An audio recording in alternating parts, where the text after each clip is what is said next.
This is Doug Walker. You're watching The Crazy House, Crazy McCormick.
How's it going, everybody? Crazy McCormick up in this motherfucking bitch. Welcome to the Crazy House.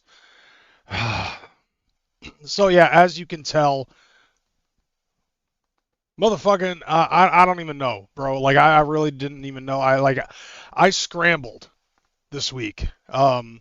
But just so you know, well, today was Charlie Kirk's memorial, and since I'm not in fucking Arizona, I decided we're red today, so there you go. I think there was something that told me like months ago. Red is definitely my color.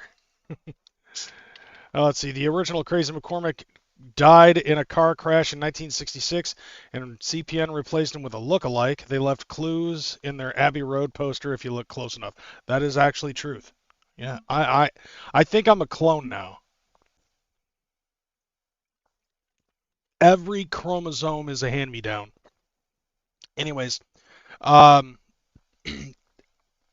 there's still a big buzz about the Charlie Kirk thing, and it has been so overpowered. It is so overpowering that there has been a lot of stuff that happened in the news, apparently, that has been totally fucking overshadowed. I think one of those things that I heard about was the death of Robert Redford. Um, so two of the things that I know the most about Robert Redford, actually, I'll say three. Three of the most biggest things that I know about Robert Redford is the fact that he was Alexander Pierce in Captain America: The Winter Soldier. The last words I ever heard him utter, Robert Redford, is the phrase "Hail Hydra." And then there was this other movie that he was in that I saw where like um he was basically a fucking prisoner in some fucking military prison, and I don't even remember the name of the fucking movie. I'm gonna have to look that up. If you guys know what I'm talking about, basically what it is like there's lawlessness in the prison, and he actually ends up re-recruiting the fucking inmates and has them like kind of remember their roots as soldiers in a way. Like like people are like treating him like he's a captain and all this other stuff. So yeah, let me look this up. Yeah, he died September 16th, right? So that's amazing to me. Let's see, he played a hacker in the film Sneakers, great film if you hadn't seen it. Now, I will say this, like I am somewhat a fan of I am quite the fan of Robert Redford. Let's see. Oh, by the way, he died in Sundance, Utah on September 16th. So there's like I'll put it to you this way. Conspiracy much when it concerns first Charlie Kirk, then Robert Redford, both of them in Utah, and they have one guy in custody. And I guess there's been the rumor mill going around and about that there was a possibility of at least 20 people that knew about what Tyler Robinson was going to do to Charlie Kirk. There's also been videos going around. Like I saw this weird conspiracy video where they ended up trying to say like there were two people that were standing behind Charlie Kirk right before he got shot. One of them like stepped out of the way, and then there's this guy in a white shirt in the crowd that like looks like he's holding a gun, and then boom, and it's like really, are you really going to fucking try to create some sort of a conspiracy about that? Like, so basically, what Tyler was not the shooter. You know, he did not leave a rifle loaded with fucking engraved bullets. And it was all just a throw off, so that way this one guy in the crowd in a white shirt, which a lot of people were wearing white shirts in that crowd, like it was all just for that one guy at the side. The closest to a conspiracy that I could come up with in this entire ordeal was that Charlie Kirk might have possibly been wearing a bulletproof vest, and the bullet bounced off the vest and hit him in the neck.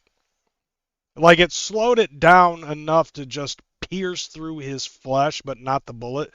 That's a possible assumption, but I'm not a conspiracy theorist.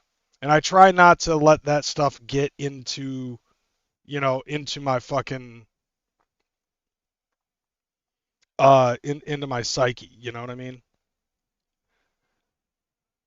Let's see. So some of the movies that he has done like The Great Gatsby, All the President's Men, The Electric Horseman, The Natural, Out of Africa, Sneakers, Indecent Proposal, Truth, All Is Lost, Our Souls at Night, The Old Man and the Gun. He was also in Captain America: The Winter Soldier. See, I'm trying to look for this movie that I was thinking of. Oh, he was in The Horse Whisperer. That's cool.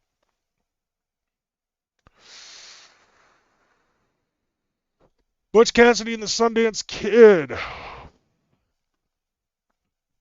It's like all of these, like to be totally honest, I knew very little about Robert Redford. I'm trying to find this. Let's see. Okay, there it is. Robert Redford filmography. I'm trying to look specifically for this one movie that I actually saw that I really liked that he was in. Ah, there it is. The Last Castle. That's the name of the movie. So, The Last Castle, he played Lieutenant General Eugene Irwin. And, like, I thought it was actually a pretty fucking good movie.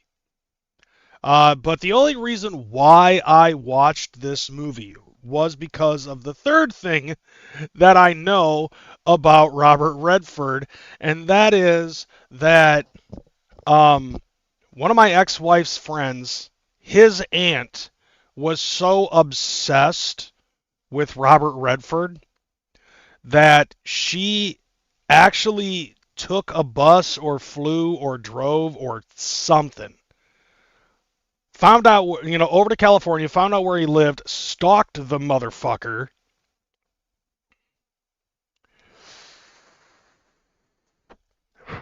And when the family actually found out what the hell was going on, they ended up getting over to California and they saw her walking down down the highway back to the house, like as if I guess it was on the way back to the house, completely naked.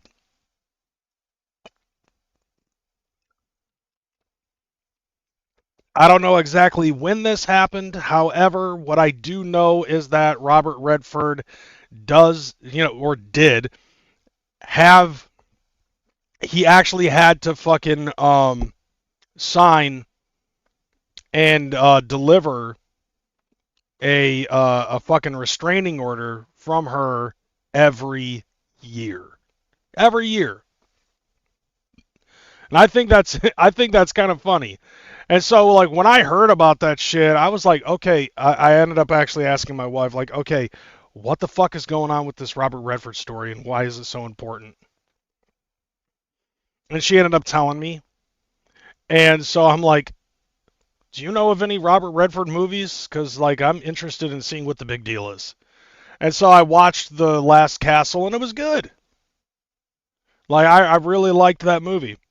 So I watched and then when the Winter Soldier came out and he was playing as Alexander Pierce, I was like, oh hey, it's Robert Redford. Awesome. Crap.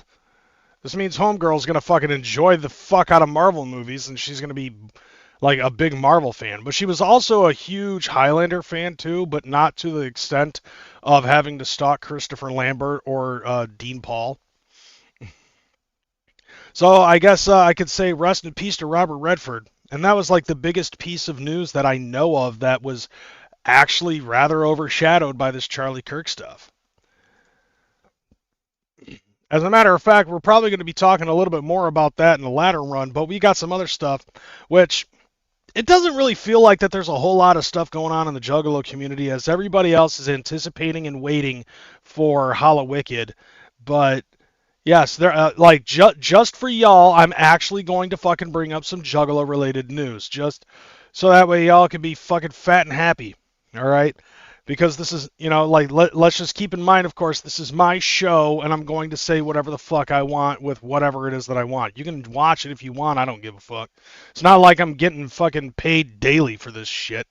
Anyways, let's talk about some news. All right? We got two pieces of Juggalo related news. One of them's probably old though. Alright, so first and foremost, my camera fucking sucks. So let's try to see if we can get that fixed. Okay, so you know what? We're gonna try the different one here. So here we go. The Insane Clown Posse on tour still continues, and I believe this is going to be the third leg. And I should have thought about that when I fucking switched over. Anyone still jamming the knot? I am. I am not.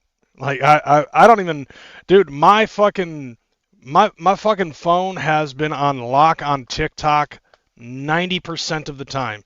Like when I'm not watching stuff on TikTok while I'm at work, I'm listening to Ouija Mac. Like just listening to just Ouija Mac. I don't know why, but it feels like I've been listening to the same song for fucking 2 days straight. Anyways, so the third leg of the Insane Clown Posse on tour, and I believe this is supposed to be the last tour, and they're doing it in small sections, obviously, because I'm pretty sure they're still worried about Violent J's fucking heart condition. But this is a 10 or 11 day tour, and I believe that yeah, they are ending this portion of it with Hallowicked. So we got on the 19th, they're going to be in Portland, Oregon at the Roseland Theater. On the 20th, they're going to be in Garden City, Idaho, at the Revolution Music Hall. Idaho, that's an interesting fucking spot.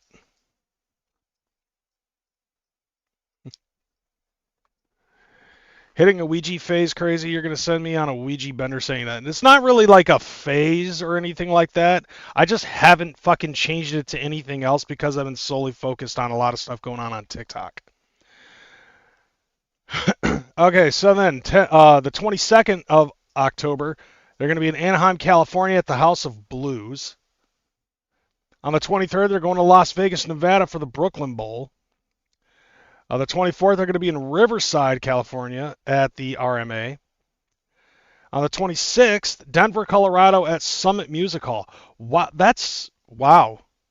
Okay, so I'm assuming that the Roxy already has something booked on like around that time because you got the 25th, 26th, and the 27th that could have had something with Denver. But they chose the 26th, and it's at the Summit Music Hall. But then again, it is quite a drive. You know what I'm saying? The 28th, they're going to Wichita, Kansas at the Cotillion Ballroom. On the 29th, they're going to be in Columbia, Missouri at the Blue Note. And then after that, obviously we know, Hallowicked in Detroit, which, by the way, I had just recently purchased my fucking ticket. I am going to be in the pit, so anybody that is going to the Gathering of the Juggalos that are, no, fuck, why did I say that? Anybody that's going to Hallowicked, I'm going to be in the pit. So come on down and kick it with me, goddammit. Although, if you know me, whenever I'm at a fucking show, I know so many fucking people and got love for so many fucking ninjas that I just go everywhere. Like, and as of right now, I'm not even sure if I'm gonna even try to make it to the merch line. Last year's merch line was so fucking insane. It's weird how insane the fucking merch line gets. Like, you can literally fucking just walk right up to the booth at the Gathering of the Juggalos. Like, at a lot of these other shows, though, it's so fucking difficult to try to get merch. Like, last year at Hallowicked, it was also at the Masonic Temple Theater, and I was in line for like an hour. An hour. And I had to go through all of these different twists and turns and dickory-doos and all this other shit. And I was just like, oh, God. What up, Lost Warrior X? I mean, yeah, you got some OG Juggalo news, but I also step into some other shit as well. But yeah, so I'm going to be at Hallowicked. That's going to be an interesting thing. Let's see. There's one more thing that I needed to add here because I forgot to add something.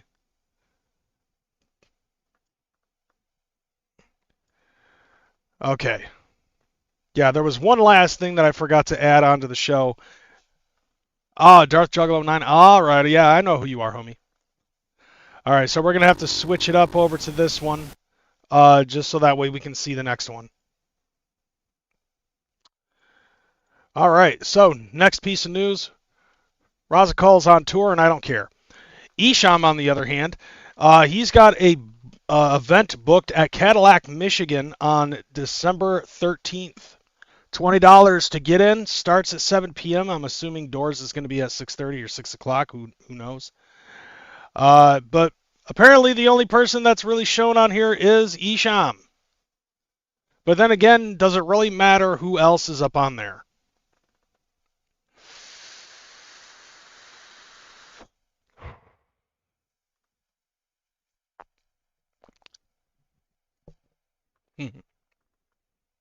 What up, unnerving brain? Let's see, Complex Mothra says, Crazy, I'm in need of a ride to Vision Fest, and only you can help. Gamer, all I need is your mom's credit card number, the 3 scrubby numbers on the back, and the pinboy. Let's see, I think it's along the lines of 8675 Neo 9, fuck you.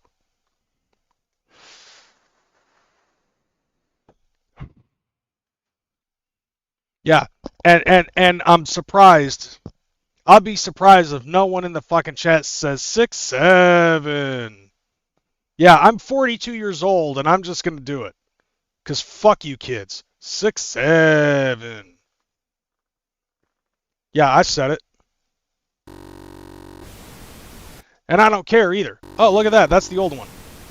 I forgot to delete that one. But yeah, so Isham, going to be there on the 13th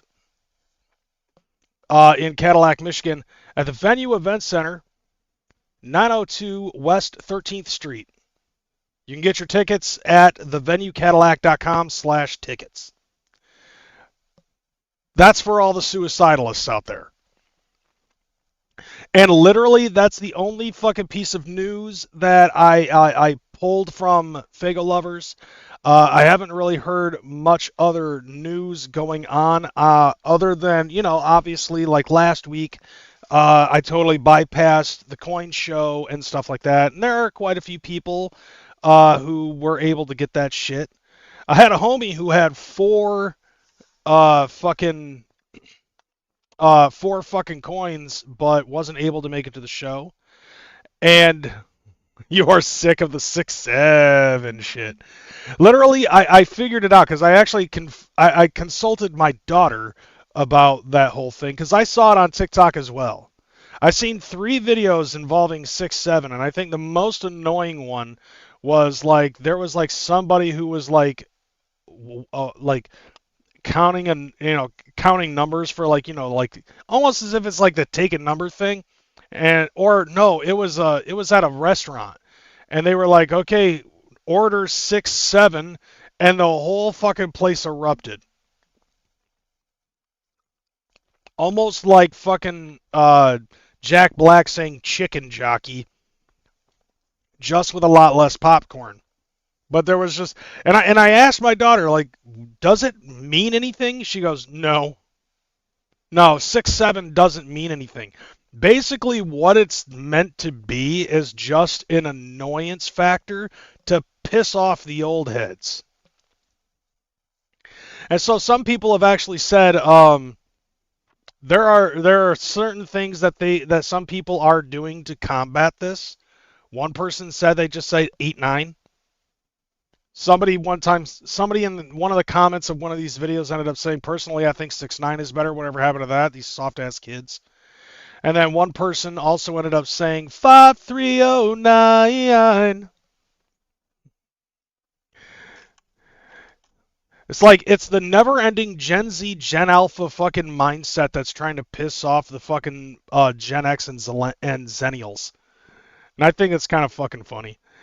I'm not cool enough for the 6-7. Never heard that. Like, dude, it's become a fucking trend. It's basically, okay, look, you got a lot of these dumb, brain dead, brain rot, fucking retarded ass kids that are trying to go out of their way to make something viral. You don't make something go viral. Going viral just fucking happens, okay? It's kind of like the accidental shit with fucking I'm just going to use this as an example. As a matter of fact, I might as well just go on YouTube and I'll pull it up, so you'll see exactly what I mean. And this is old school viral.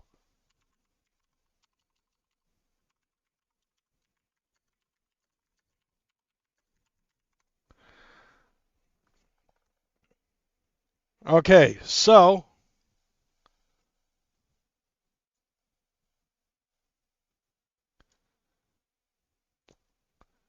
just allow me a second.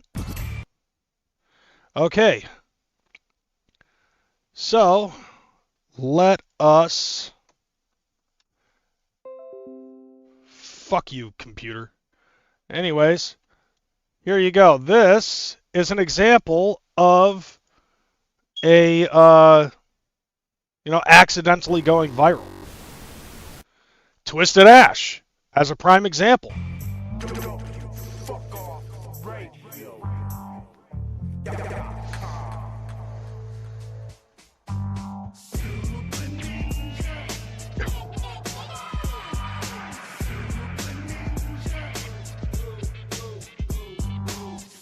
So this is a little bit out of context, but basically, let me see if I can find the original video, okay? Here we go. This is the original video. No, that's not it. But it is coming from Steph Perry. I just need to find the original video. That was like, yeah. Okay, so let's see if I can find the original fucking video.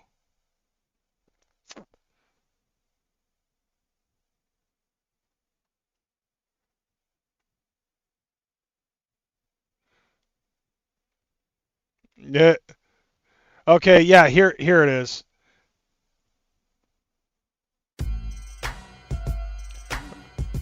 Or I think this might be it. Okay, so that's something involving. It's close. But yeah, so Twisted Ash basically she ended up making this video where she was yeah, here that's not it. That's the one we just watched. I think this is it.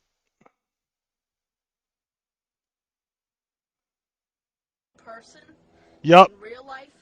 And Okay, so in this video, she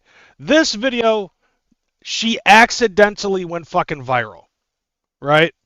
I want you motherfuckers to see something. You know what this is? This is the handle to my fucking 2-ton jack. Solid fucking steel. Like she smacks it up against the fucking passenger seat just to show how, the durability of it. Yeah, Complex, I saw your butthole kind of went mini viral. And for such a hairy asshole, I'm surprised that it didn't go viral. Anyway, yeah. It's up front, in the front seat, and not in the back where my jack is. She has to just Because if you fuck with me, explain things. Tink. you're gonna get it to the fucking head. And she does it with such a fucking ginger swing, too. Like, just everything about this was just like, oh god, this is just...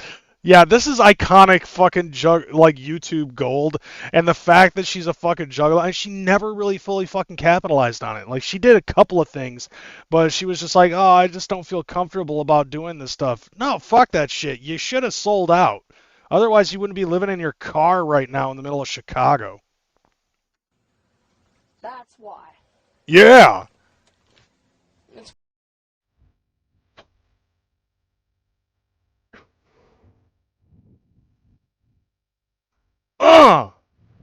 Gangsta!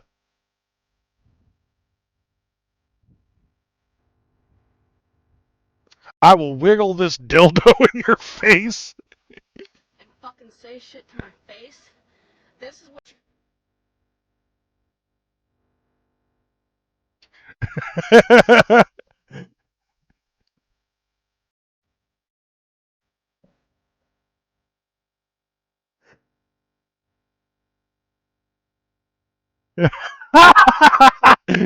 If you can catch them with a hot dog hanging out of your mouth. Dude, look how fucking short she is, too. Bro. So yeah, fuck with me. Come find me. Y'all know I'm in Morgantown, West Virginia. Not anymore. Yeah, you fucking fat ass motherfucker. I don't care if you're a fucking lawyer. I bet you can't even fucking breathe outside your fucking office, you fucking 500, 600-pound motherfucker. That's my favorite part. I bet you can't breathe outside of your office, you 500, 600-pound motherfucker. Like, and then she gasps for air. Better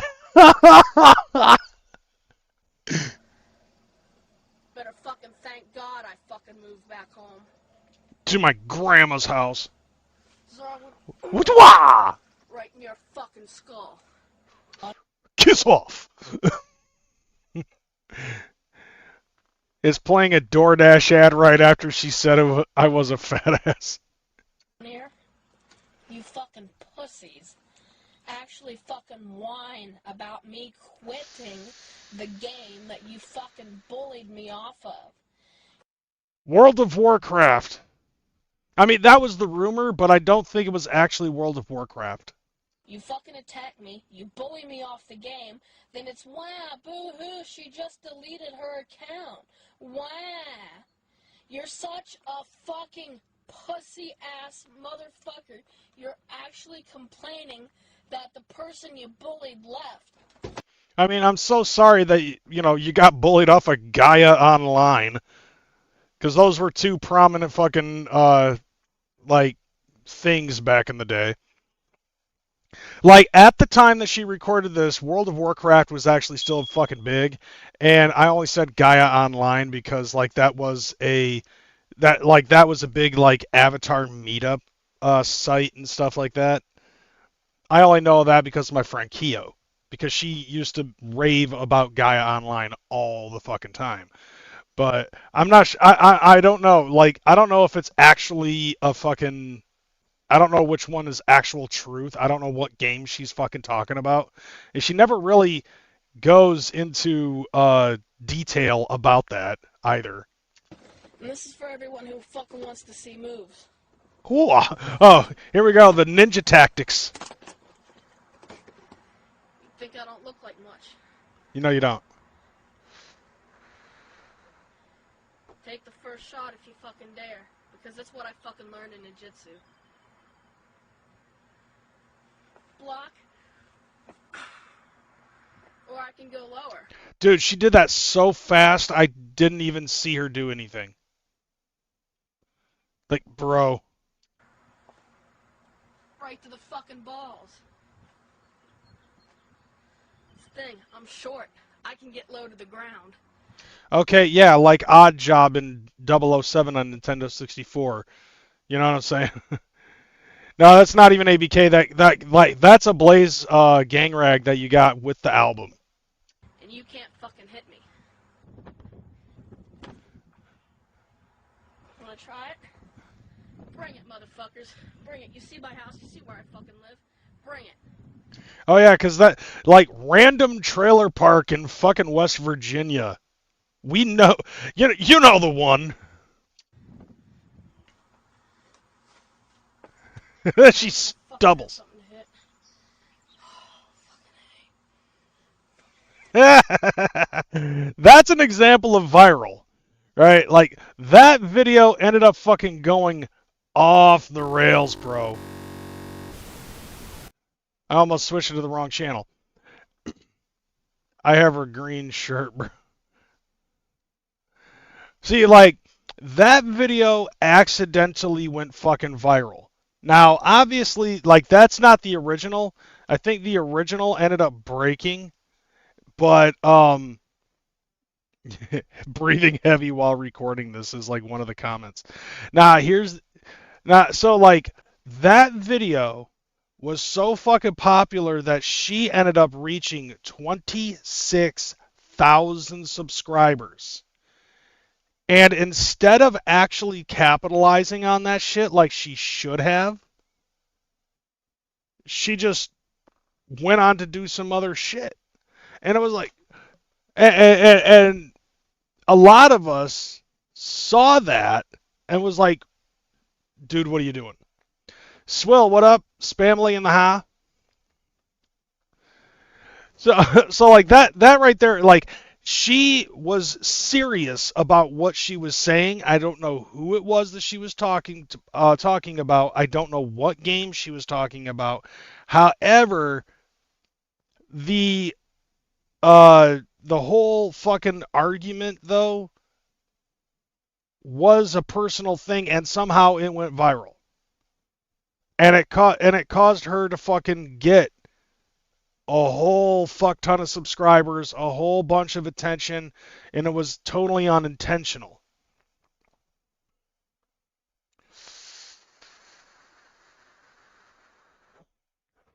Oh yeah, I'm excited about 26 subscribers. She got 26,000, bro.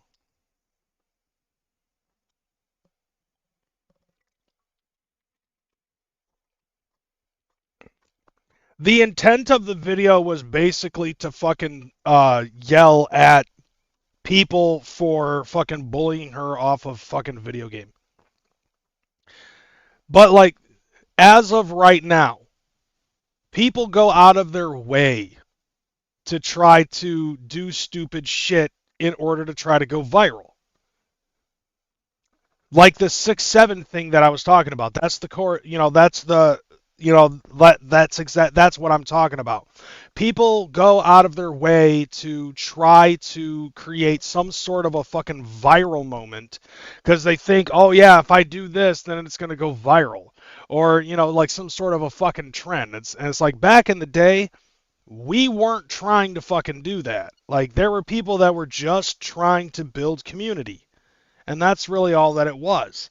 And crash out moments like that was something that would really grab people's fucking attention.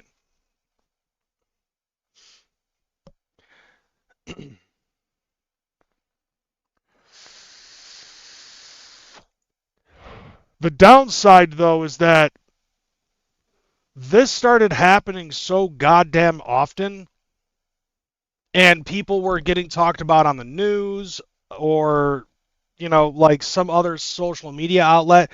People would start to fucking grow on this shit. It's like, okay, in another example of unintentional virality, this Charlie Kirk thing. That is another form of going viral. Not the best way, probably not the best example, but in a way it is kind of true. And as of right now, with YouTube being like the most watched fucking platform, and seeing some of the things that people have done and said and done in the past. Lost Warrior is correct. Start a beef that sells. Ask CPN and Crazy. That's exactly right. Like, in a way, that storyline that we created back in 2012, basically the idea behind what we were trying to do with the fake beef was to try to get people more involved in shit, because it really felt like that there was not a whole lot of engagement going on in the Juggalo community at the time. And so we discussed it, and we discussed it for weeks. What we wanted to do, how we wanted to start it, what we anticipated was going to fucking happen, how we were going to play our roles and everything. And in the midst of that, my wife had actually left me for another guy, and she had sent me divorce papers, and I told him what had happened. Like, he was the first person that we were already in the midst of the fucking starting the fake beef and shit, and he ended up fucking saying, if you want to quit now, we'll just drop the whole thing and we'll just pretend it never happened. And I said, no, let's use this. I'll just say that it was you that caused this to happen, and fucking we can just make you look like an absolute piece of shit. Like, you'll make it so I lose my house, I'll lose my kids, I'll lose my wife. Not in that particular order. And so, it actually worked. It was fucking, like, I'll admit, even on my end, I fucked up a couple of times. There were some people that actually fucking pointed it out.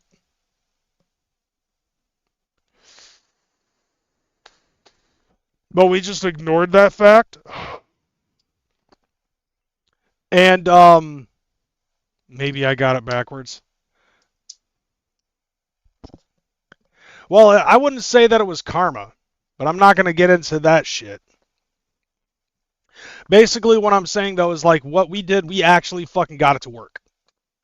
There were people that used to fucking make videos, that had stopped making videos, and the fake beef between me and CPN actually got people fucking talking. People that used to make videos that quit fucking came back. And there were even some people who had never made a fucking video in their life were making videos. People were fucking talking about it. And that's what we wanted to do. We wanted to create engagement, and we figured that this would probably be one of the best ways to create that engagement, and it worked. So I wouldn't necessarily say that it went fucking viral, but it had been a memory that a lot of people still have to this day, where still people will talk about the fake beef, which I think is absolutely phenomenal. What I will say, though, is that shortly after the fake beef had subsided and we announced that it was a fucking fake beef, I would say that fantasy did end up becoming reality, in a sense, and he and I did have like a crash out over some dumb shit on my part, and we didn't talk for 3 years. But, as you know, me and him fucking obviously had to have made amends because we're still good friends. We're still some of the best friends. You know what I'm saying? We're still the best of friends.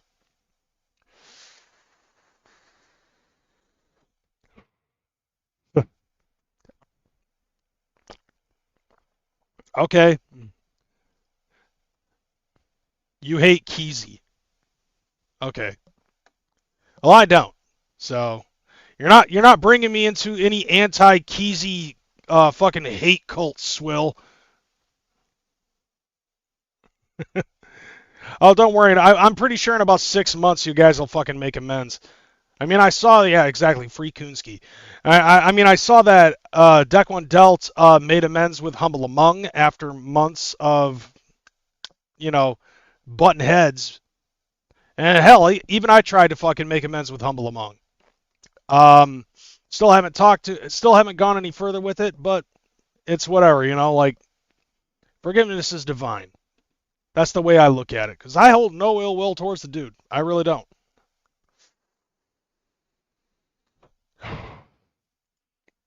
But this is why I said, man, I don't even know, because like I said at the very beginning, you know, I was talking about the whole Charlie Kirk thing and stuff like that, and this was by the way, this is probably not going to be a very long fucking episode. I'm just going to put it out there. But I just wanted to fucking talk about this shit because people are still fucking talking about it.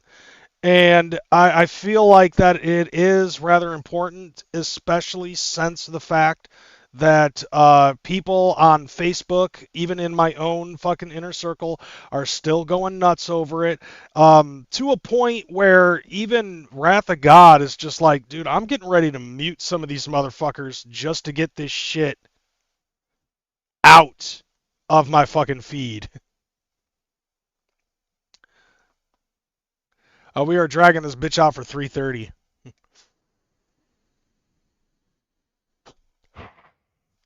I mean, me personally, I feel like that's something that's important that needs to be discussed because a lot of politics have actually incorporated itself into the Juggalo culture, and I don't know exactly how it fucking happened. It kind of just did.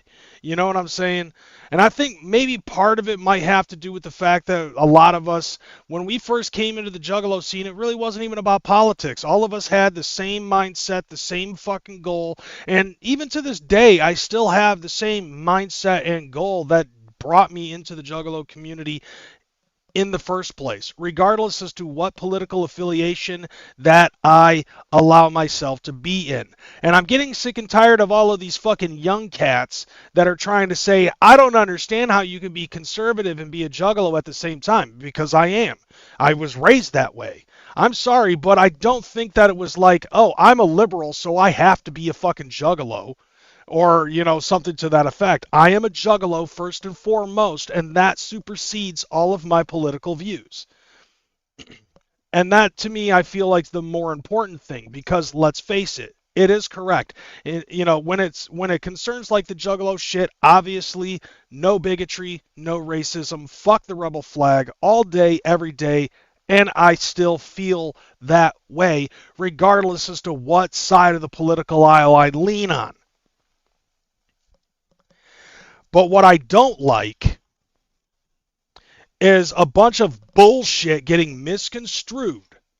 I hate seeing shit getting out of context information and people speaking on it like it's fucking fact. Now, you got to also understand something too. A vast majority of the Juggalo community look like me. All right? Full-fledged fucking cracker. And all you fucking honkies out there are absolutely insane. Or at least a majority of them. Canadian detectives sound the alarm. I don't know. What does maple syrup sound like? Actually, hold on. I think I might have something that might be an alarm. Just hold on a second. No, you're not. Ninja with the pencil.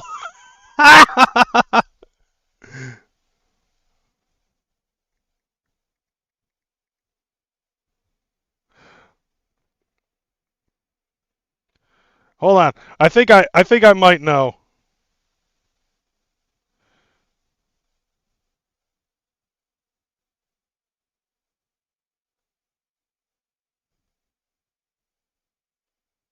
All right. Hopefully this works.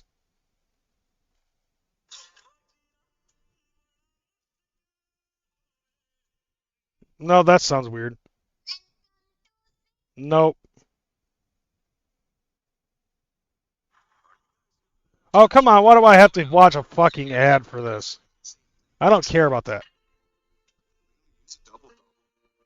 Say, boys, intro? There you go. What a year. Boy, it sucked. We could use a pick-me-up. Let's go. Friggin' rice, let's go. Oh, heck yeah, bud. I think I know just the spot where the coffee's always fresh and hot. And the donuts? Oh, don't get me started on those donuts. There you go. That might be something though. Like, there you go. Tim Hortons. I know about Tim Hortons, dog. Unfortunately, most of the Tim Hortons locations in Grand Rapids have left. Because apparently, I don't know, maybe it's because we're so close to the fucking, so close to the fucking Canadian border, they're just like, oh no, bud, you don't get no donuts, eh? Fuck you.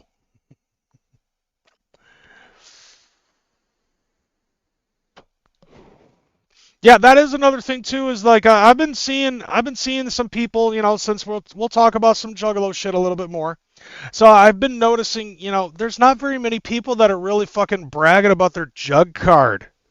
A lot of these people that are just like, going to the Fifth Coin show and shit like that. Like I think I saw Post Strategic post the little little baggie that the fucking Fifth Coin came in and shit. But it's just like, bro, where's your fucking jug card? Like, I thought this was supposed to be like the big deal. Sorry, not sorry, but I think Swill's with me on this one. Real juggalos pay full price. Okay? And real juggalos wait their turn.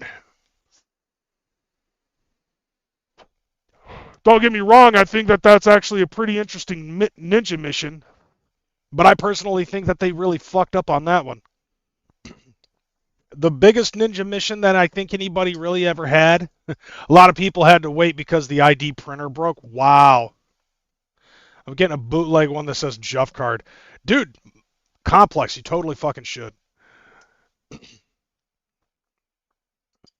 Like, I would love to see that shit. Like, that... Only about 100 or less were actually issued. Okay, yeah, I can see that. I mean, there were a lot of people, so just like I said, I had a homie who had 4 of the coins, but he was not able to go to Padre. And I would have actually taken the time, and hell, I probably would have, like, if I had the capability, I would, and the money, I would have gone over there, I would have gone to where he is, get the coins, drive over to Texas, get the 5th coin, get the jug card, and just give him the fucking card.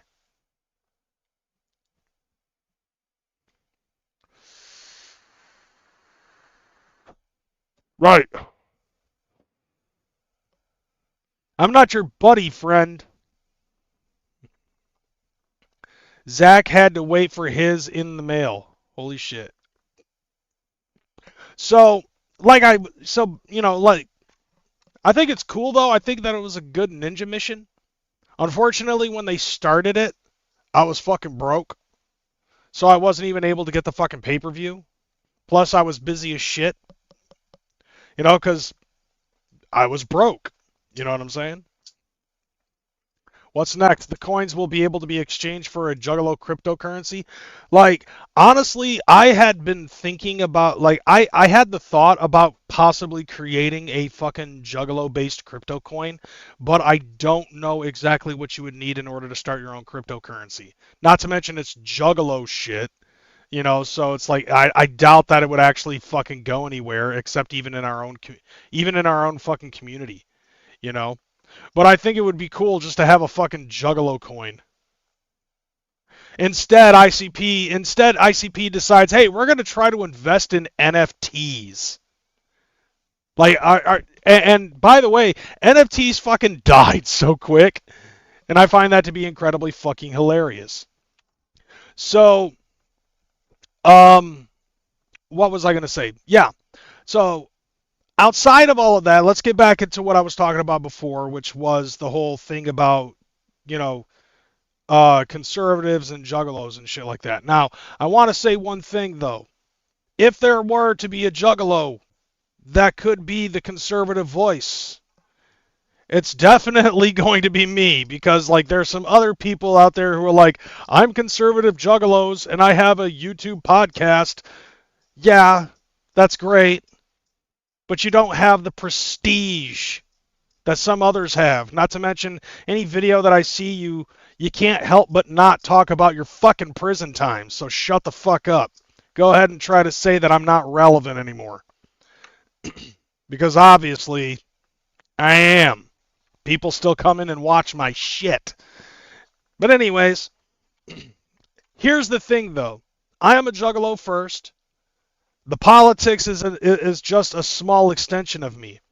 And as I said before, the thing about being a juggalo is that whole anti-racist, anti-bigotry, fuck the rebel flag. Yes, we know that. Okay? And that is the core. There's also some other shit like, don't be a fucking pedophile, which is why when we found out about what happened with Shane Coates, everybody was like, yeah, we didn't know that he was into that shit. Fuck him.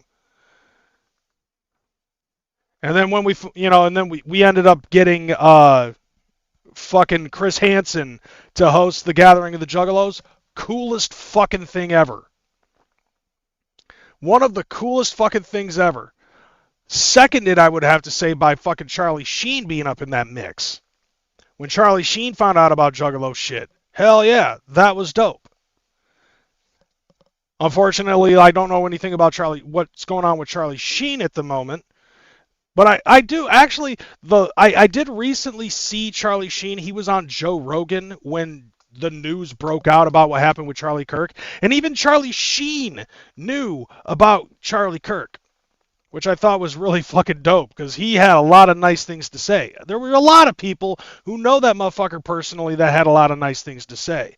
Which, by the way, today was, I think I said this at the very beginning of the show, it was... I'm going to see if it pops up. It better.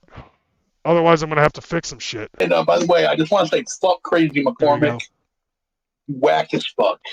There you go. Ninja with a pencil saying, take my dirty Canadian toonie. Thank you. I appreciate that. It's gross, but I appreciate that, you sick bastard. Giving me Canadian money, so that's like, what, $1.50? Great, now it's in my head. When you say things like that, it's really hard to take your Monopoly money seriously. Here, hold on a second. Okay. Um,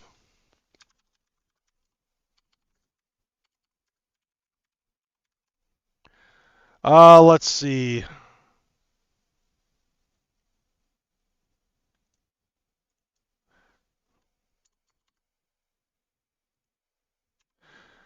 Dude, I was almost right. According to Google, like $2 Canadian is $1.45.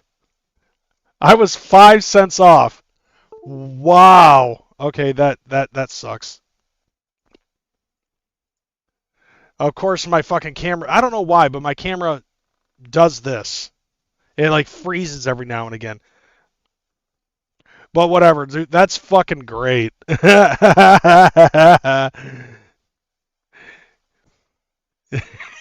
Take your Monopoly money seriously. It's $1.45. Wow. I don't know if you have Trudeau to thank for that or not, but like I got a question. Why is it that everybody in Canada was just like, we need to get Trudeau the fuck out of here, and then you guys ended up fucking voting in his best friend who has the same fucking mindset? YouTube probably takes its cut. You probably got like 75 cents. 70% of $1.45. So it might possibly be just a little over $1. I don't know. Let's find that out. Math. The math, like, we're doing fucking juggalo math here, which isn't actually the best.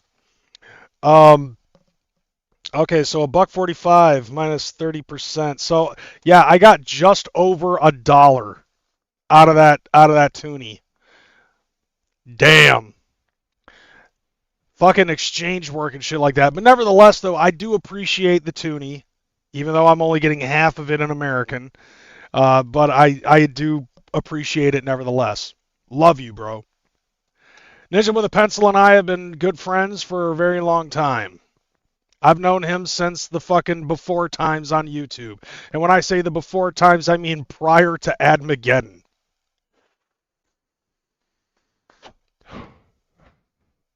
So, yeah, let's break it back down, okay? Some of the core values in Juggalo shit. Obviously, anti-racism, anti-bigotry. Fuck your rebel flag. Okay, I'm with you on that one. Halls of Illusion is another prime example, which is my favorite fucking song from Insane Clown Posse in general. Fucking and you know, like some of those things talking about child abuse, parental abuse, spousal abuse, child neglect, and of course, you know, the fucking racism and shit like that. Hell yeah, I'm definitely against that shit, especially child neglect. I've never fucking raised my hand in anger to any of my significant others.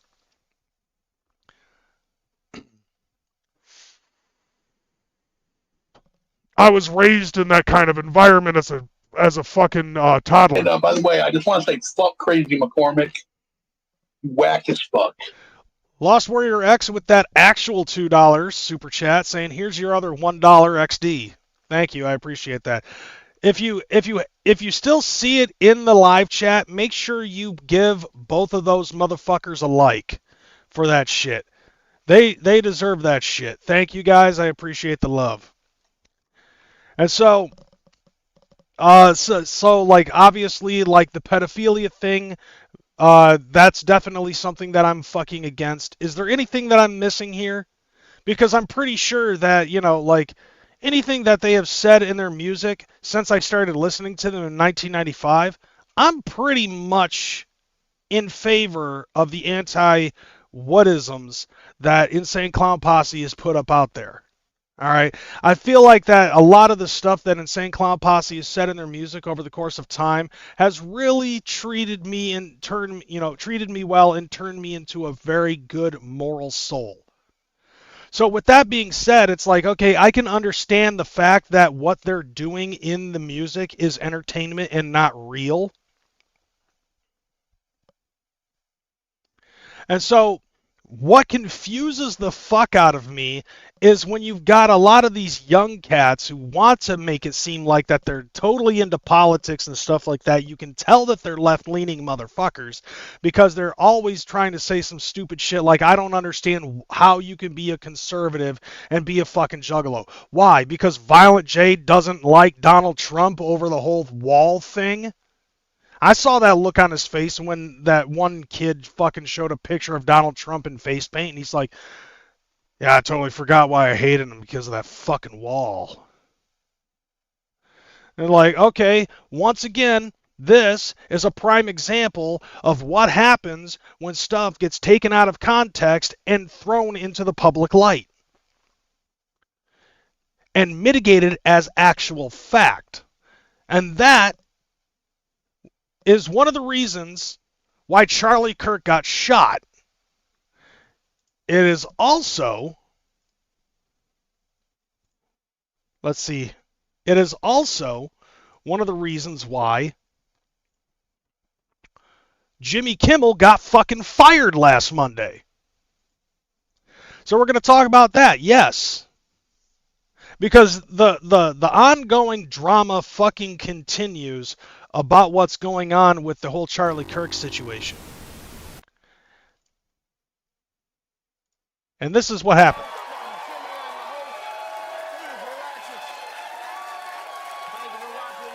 Okay, so what here is going to be is Jimmy Kimmel's opening fucking monologue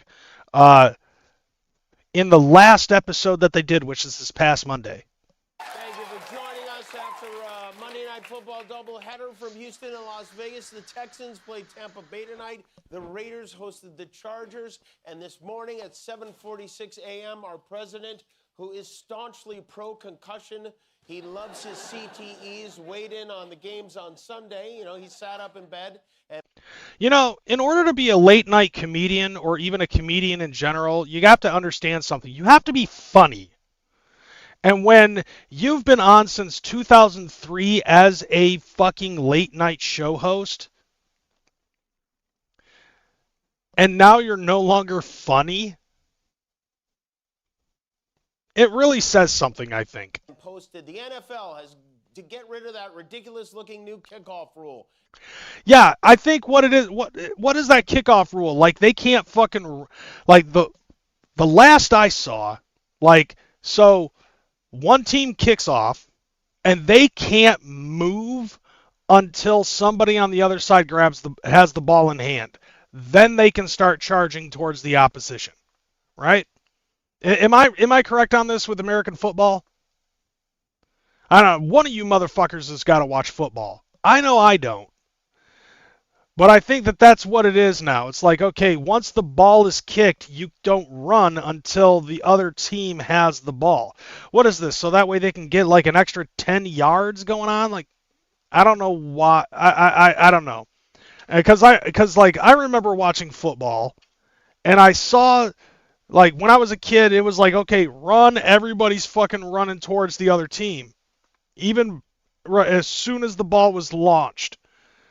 And then I think it was like last year, I walk into the living room and I see my stepdad watching fucking football, and I was like, what's going on? They just kicked the motherfucker. Why aren't they going after him? Oh, it's new kickoff rule, like they can't fucking run. So is that right? Good night, homie. I'm out. Peace out. Remember, free Kunsky and stay real. All day, every day, fam. Especially on the free Kunsky shit. So am I in the right fucking mindset here, where it's like the new kickoff rule is they can't move until the other team has the ball, then they can go after them? Because it just seems kind of fucking ridiculous to me. Because I saw that, I was like, that's a little bit out of the norm. It just feels weird. How can they make such a big and sweeping change so easily and quickly? It's at least as dangerous as the normal kickoff and looks like hell. Sissy football is bad for America and bad for the NFL. Dude, I honestly, it's like, okay, why are you booing? Do any of these motherfuckers that are sitting there watching, like in this audience, actually watch fucking football? Says the guy It's basically, oh, Trump said it, so boo. who wakes up in the morning and sprays his head with Aquanet. Aquanet's awesome. Like, Aquanet is the reason why there was a hole in the ozone layer in the early 80s. Truth be told, loudly complaining about the NFL is what a man his age should be doing Then why are you making fun of it? Or at least trying to. right now.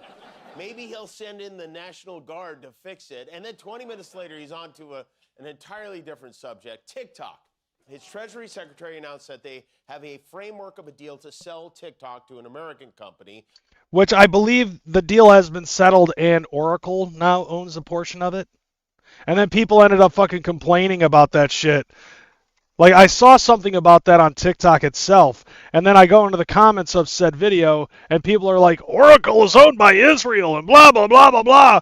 Oh, I'm going to fucking denounce TikTok. I'm deleting this app as soon as the fucking deal goes through, blah, blah, blah. Just fucking leave. This isn't an airport. You don't have to fucking announce your departure, you stupid motherfuckers. And I can't tell you how many times I've heard that shit. Last year, Congress voted to ban TikTok unless the Chinese company that owns it sold it to a U.S. company. This deal is very important to President Trump because TikTok is his son Don Jr.'s only friend. Why would it be Don Jr.? Don't you think it would have been Barron or something? Like, it would have made a little bit more sense with the joke if it was Barron Trump that you were talking about. Barron's the youngest. And he really likes his suitcase. Trump loves TikTok. He thinks it helped him. It actually kind of did help him out with that shit. Because you got to remember, you got Charlie Kirk on one side of the fucking youth vote with his campus tours. But then you also have Barron Trump, who actually understands Gen Z youth and shit because he's a part of it. He's a part of that fucking youth movement. And so it's like, okay, he can tell Donald Trump, his geriatric fucking father, hey, if you go on this app, like this app might be a little bit beneficial to your campaign. That's why Barron Trump was like goddamn right when he fucking won. Get elected, so we kept extending the deadline to force the sale, and now it's rumored that TikTok's assets have been sold to 81-year-old MAGA billionaire Larry Ellison, seen here revealing his secret plan to kill James Bond. So now, instead of the Chinese government harvesting our thoughts, interests, and personal information, Trump's buddy will have them instead. At least it's somebody we can trust, though, right? We hit some new... So does that mean that you're going to be leaving TikTok? Thank fucking God. The algorithm will be better. Over the weekend, with the MAGA gang desperately trying to characterize this kid who murdered Charlie Kirk as anything other than one of them. And that's the line right there that actually got him shit canned. Here. James Bond. So wait for it. now, instead of the Chinese government harvesting our thoughts, interests, and personal information, Trump's buddy will have them instead. That line right there, though, is so like instead of the Chinese having our information, Trump's buddy's going to have it instead. At least it's in the hands of an American we can trust. Would you rather trust the Chinese? So, like, when is Jimmy Kimmel Live moving to Red Note?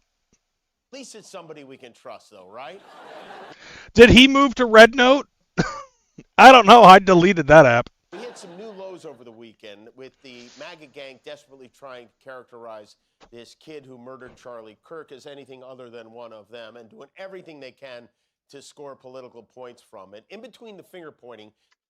See, like that right there is the line. Did you hear what he fucking said? So he said, MAGA gang is desperately trying to make the kid who shot Charlie Kirk look like anything other than one of them. And to score, and basically use it to score political points. Trying to characterize this kid who murdered Charlie Kirk as anything other than one of them and doing everything they can to score political points from it. Yeah. Here's the thing about that, though. If you're trying to blame MAGA for that shit, it's not just MAGA. All right, it's both sides of the aisle. Like, let's be perfectly honest here. I'm not saying that the conservatives aren't doing that, but the liberals are as well. And that line right there is the reason why all of this stuff with Jimmy Kimmel Live is happening. Now, what's funny to me, though, is that there were a whole bunch of fucking worms in that can that came out. So basically, and this is, and by the way, to you liberal viewers that are out there, I just want to let you know, conspiracy theories are a red team thing. Stop trying to fucking copy us.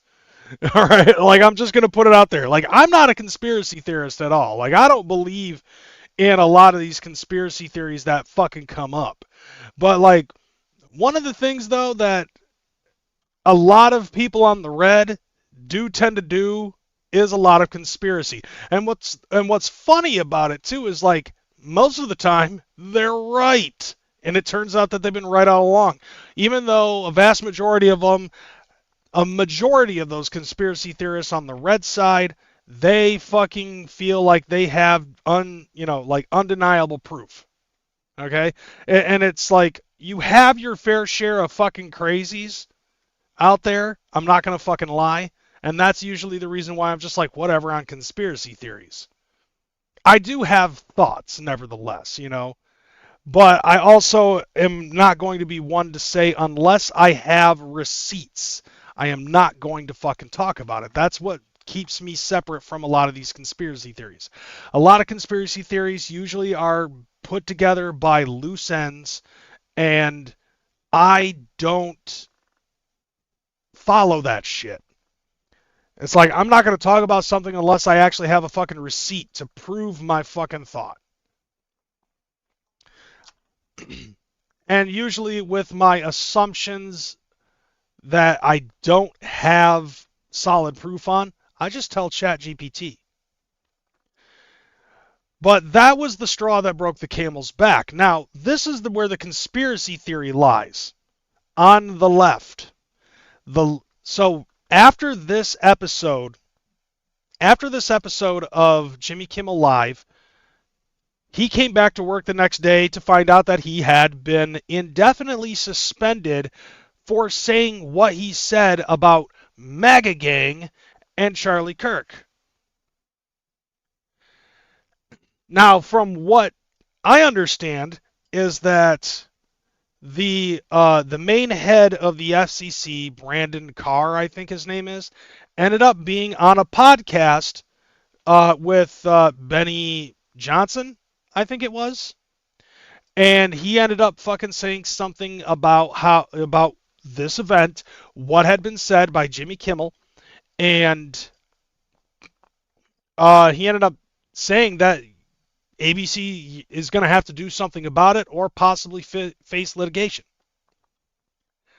So, at the same time, ABC is getting information from Nextdoor, or whatever the fucking major company is that owns like 40 different channels that have ABC all throughout the country. And a bunch of them were saying that they were canceling Jimmy Kimmel. They were not going to be putting it on their channels in their specific states or cities or whatever the fuck. And so that ended up going into ABC and Disney, which is the parent company of ABC Network. And so I guess it might have possibly been under Bob Iger, who is the current CEO of Disney, and let ABC know that they need to get rid of Jimmy Kimmel. So what people are saying, and this is the conspiracy theory coming in from the left, which, by the way, don't do that. You do a terrible job at that. We're better at it. Okay? Because, like, any conspiracy theory that the left tries to throw it out there can be easily debunked. I've noticed that. Because the difference is that on the red side of the aisle, we actually look at facts. Okay? Y'all feel shit. Like, y'all's facts are not feelings, okay? Facts are facts, and that's the fact. Most of you motherfuckers try to base your conspiracy theories on feelings. Like, I feel like the FCC pressured ABC to cancel Jimmy Kimmel because Donald Trump, who, by the way, is in the UK and he's busy getting his dick sucked by the King of the United Kingdom, who has absolutely no idea what's going on this side of the pond, is the reason why Jimmy Kimmel got fired. You have any idea how fucking ridiculous that sounds? To me, that sounds pretty fucking ridiculous. Like, if anything, Caroline Leavitt actually went on the news and said that it was her who actually had to fucking tell Donald Trump what the fuck was going on. And Donald Trump was like, what?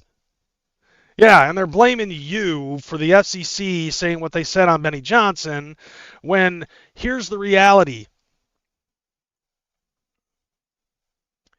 This is the reality. Jimmy Kimmel's fucking Nielsen ratings just suck absolute dick.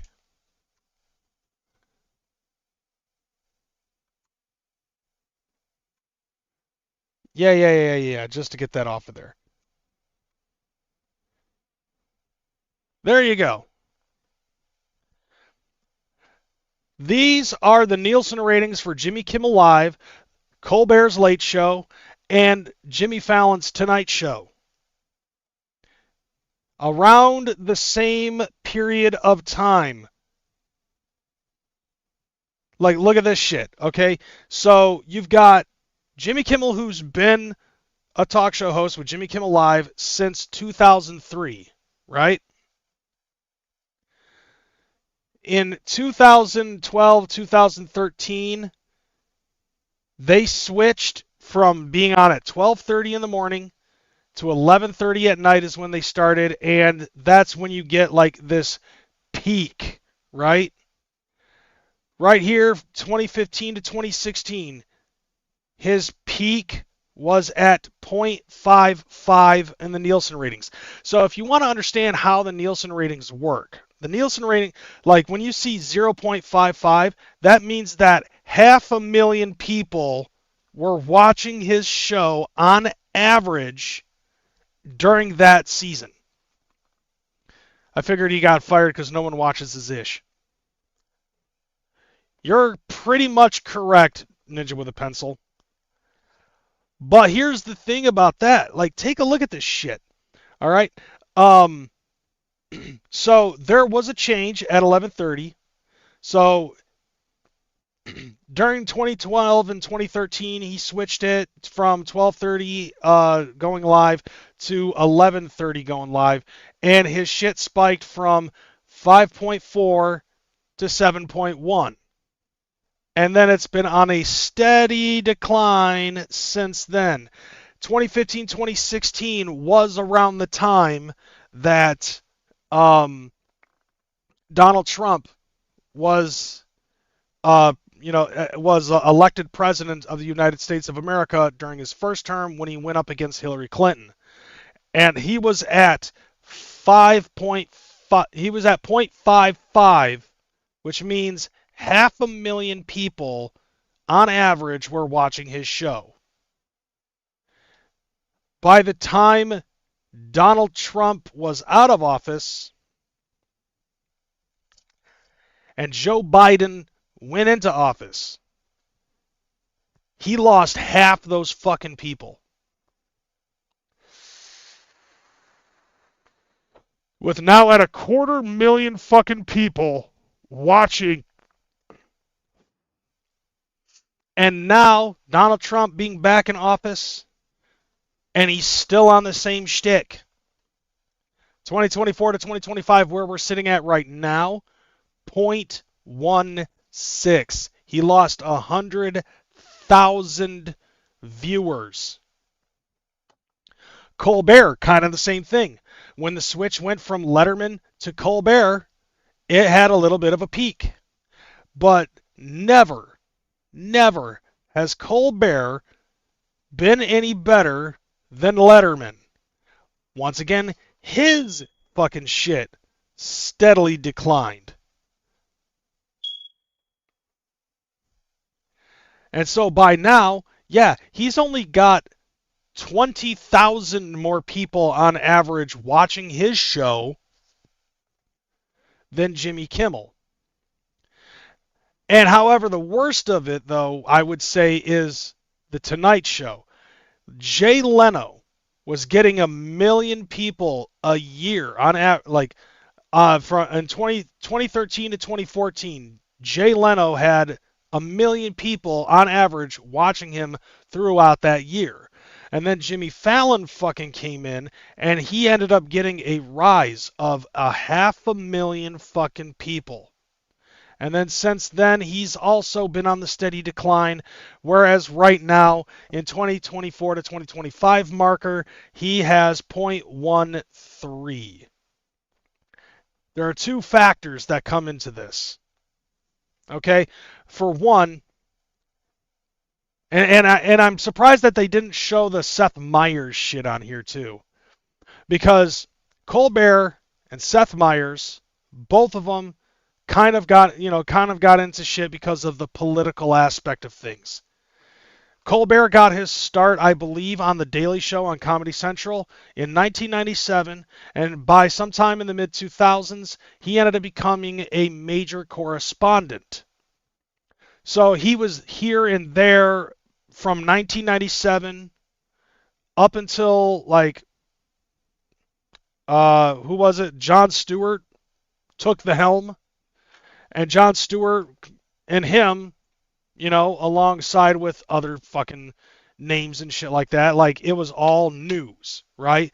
So Colbert has the fucking idea of what it is to be a news guy. But I would believe that with The Daily Show, it didn't matter who was in office, they made fun of it, right? So then he ends up leaving The Daily Show, and he has his own fucking show, The Colbert Report, where he was a character. And his character was to be like this bloviating fucking ultra conservative, and this was prior to MAGA. But 2015, 2016, that's when he stepped up and replaced Letterman. And he wasn't in character. He was himself. And himself is a very left-leaning person. Jimmy Kimmel, let's say, got his start. The first time I ever saw Jimmy Kimmel was on Win Ben Stein's Money as a co-writer with Ben Stein. He was Ben Stein, obviously, it was a Laurel and Hardy kind of thing, with Ben Stein being the dry, straight man, and Jimmy Kimmel being the funny man. But then, that show gets canceled, I guess, and he ends up doing The Man Show with Adam Carolla. And if you've ever watched The Man Show, then you know what that is. Very fucking male-oriented raunchiness. Glorifying some of the best things about men. You had a guy who was you had a pianist who was like a champion at beer drinking because he could drink a whole fucking pitcher of beer to himself in one full gulp. And he would sing dirty fucking songs. That shit was funny. The first episode was basically the groundbreaking of okay, we're going to talk about all things men. This is a man, by the way, who the closest thing to political nonsense that he did on The Man Show was trying to convince women to end women's suffrage. He painted women's suffrage to make it seem as if it was the reason why women were basically in the position that it was in at that time. So to end women's suffrage was going to be the plan. That was Jimmy Kimmel. And then also talking about one, and this was actually my favorite fucking thing, was instead of getting a bucket of chicken at KFC, just get the skin. which is something that I can fucking agree with. Just peel the skin off the chicken, rebread the chicken, and fucking cook the chicken. Just take the bread off and put it back in and put it in a bucket. Instead of getting a bucket full of chicken, just peel the skin and put it in that shit. That would have been awesome. Because I love the KFC chicken. And then they also promised at the end of every episode of the Man Show they were going to have girls jumping on trampolines. Very fucking leftist progressive thinking. Sorry, but I'm a fucking pig. I had no problem watching the Man Show, okay? Because it basically lampooned everything that a lot of people thought negatively about men, and it was funny because like it's something that you can actually look at and laugh at yourself over. And then in 2003, I believe he ended up I think it was like somewhere around those lines he ended up he ended up leaving after 2 seasons of the Man Show, and they replaced it with Doug Stanhope and some other fucking dude, Joe Rogan. Yeah, it was Joe Rogan and Doug Stanhope who ended up fucking covering for Jimmy Kimmel and Adam Carolla. Jimmy Kimmel ended up starting Jimmy Kimmel Live at that point, and I don't really think that he was that fucking big on talking about politics. I didn't notice him talking about politics until Trump started running for president of the United States, and everybody thought it was a big joke, and then it found out that everybody was starting to notice that it could seriously happen. And that's when he started fucking talking shit. And ever since then, he's been talking shit. But take a look at that. Like since Trump was in office, you lost 400,000 average viewers.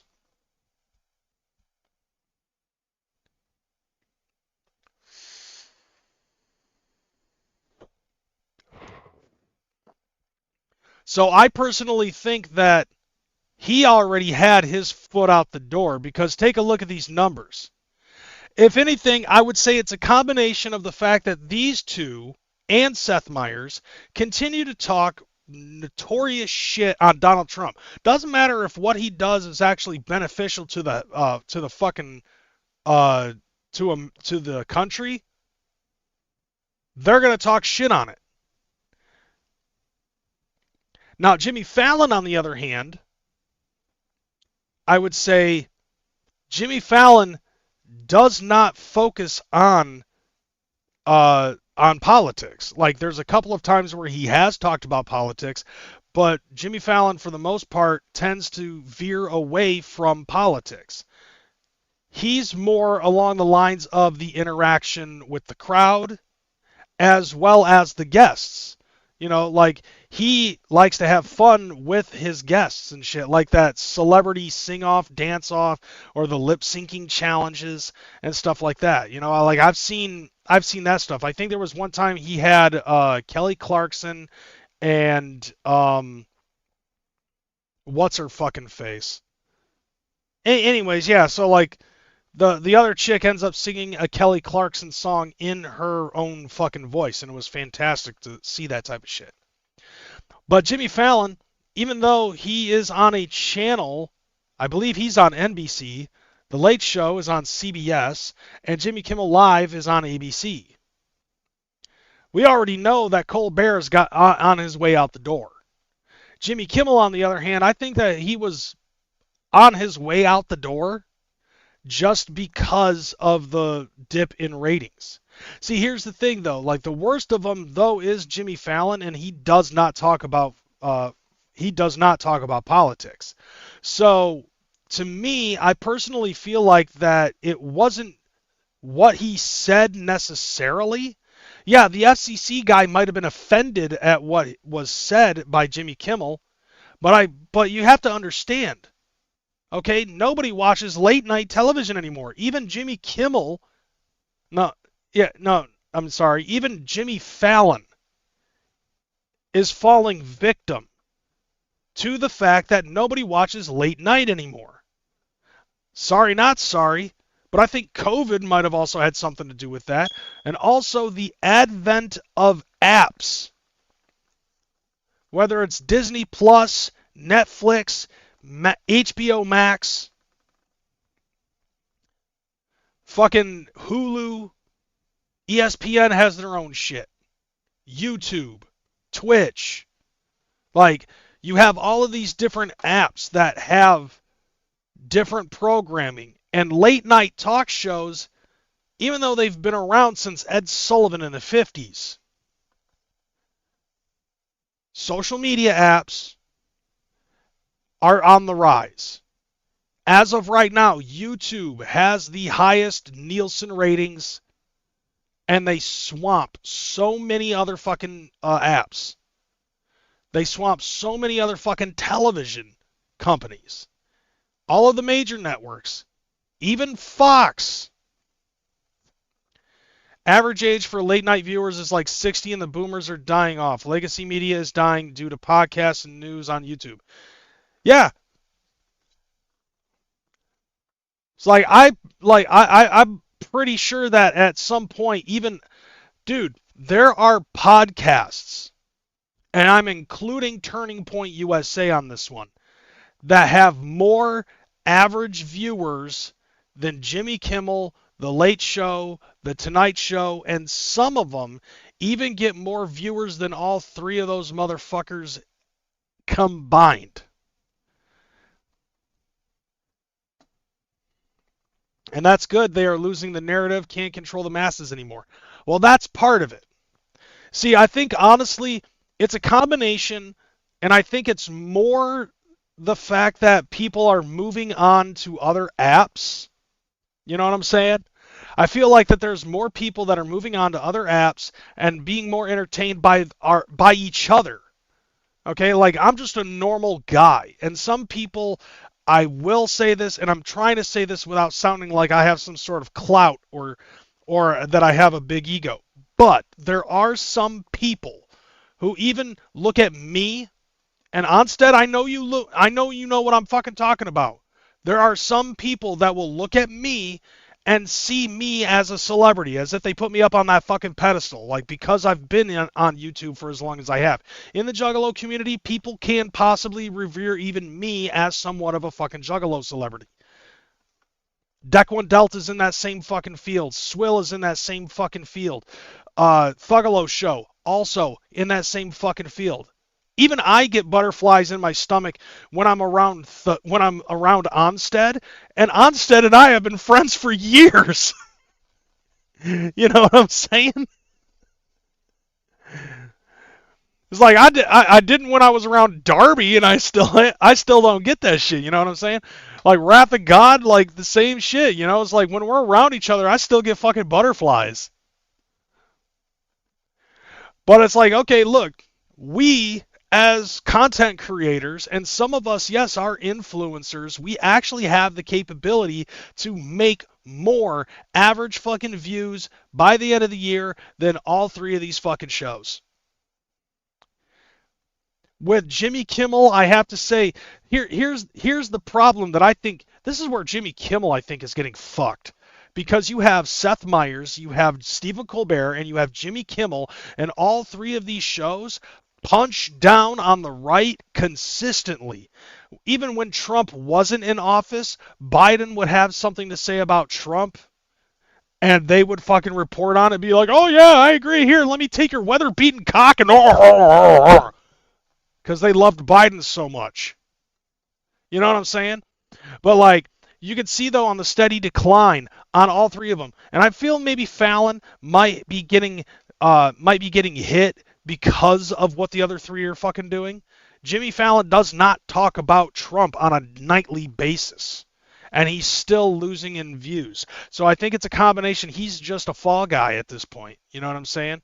So like, but you take a look at the steady decline. More people are watching social media apps and watching fucking streaming podcasts and streaming apps, you know, like not just YouTube and Twitch and Kick and Rumble and all these other ones, but you also have like CBS has their own fucking app. ABC has their own fucking app. And some of the, Disney has their own fucking app, and Disney even fucking has exclusive shows on their app. Netflix has exclusive shows on their app. So like more people are moving to social media, and legacy media is slowly going away. Like I never watched CNN, but I did for a little bit during Trump's campaign run, and then when they were just putting a finger blast of hatred on Donald Trump every day, that's another thing too, and that might also fucking possibly attribute to why Jimmy Kimmel and Stephen Colbert and Jimmy Fallon and Seth Meyers are all losing their fucking shows. Because they constantly fucking punch, not Jimmy Fallon, but the other three constantly fucking punch down on the Trumpster. And the Trumpomaniacs will just stop watching your shit. That like, sorry not sorry, I guess. But it's like, okay, look, here's another thing. In order to be a late night variety comedy show, you kind of have to be a comedian. And in order to be a comedian, you kind of have to be funny. Yeah, exactly, Onstead. That's kind of how I feel about it. Like, I don't feel like that's usually all I see. And Jimmy Kimmel, by the way, as I was fucking talking about this, he is not a political guy. Okay? He is a fucking, like, he is supposed to be like this egotistical fucking, like pro-man kind of shit. He's and like if you take a look at the stuff that he did on the Man Show, that was somewhat funny, but like going from that to doing a live show is, yeah, Jimmy Kimmel, like I said that before, Onstead, like Jimmy Kimmel doing the Man Show with Adam Carolla, and then he quit the fucking show to do Jimmy Kimmel Live, and it was replaced by Joe Rogan and Doug Stanhope. And those guys were pretty funny. Joe Rogan ended up, like, I think after the third season, because it didn't work out so hot, and Joe Rogan ended up fucking becoming a podcaster, and he now has, like, the #1 podcast in America. Which is, dude, that's fucked up. By the way, have you tried DMT? Like, he talks about politics, but he also doesn't fucking punch down on one side. He actually takes a look at both sides of the situation, and he tries to give everybody the benefit of the doubt. But this right here, like, especially with Jimmy Fallon, it's basically just the steady decline of legacy channels fucking going away.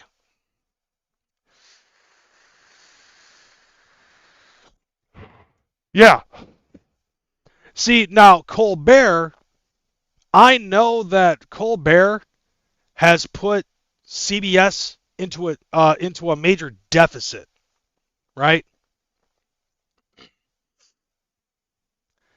Like, I think it's like, what, $40 million since he started that he's lost the company.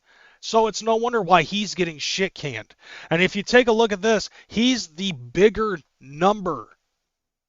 He has the bigger number in ratings than Jimmy Fallon and Jimmy Kimmel. He has 0.18 on the Nielsen ratings. Jimmy Kimmel has 0.16, and fucking Jimmy Fallon has 0.13. If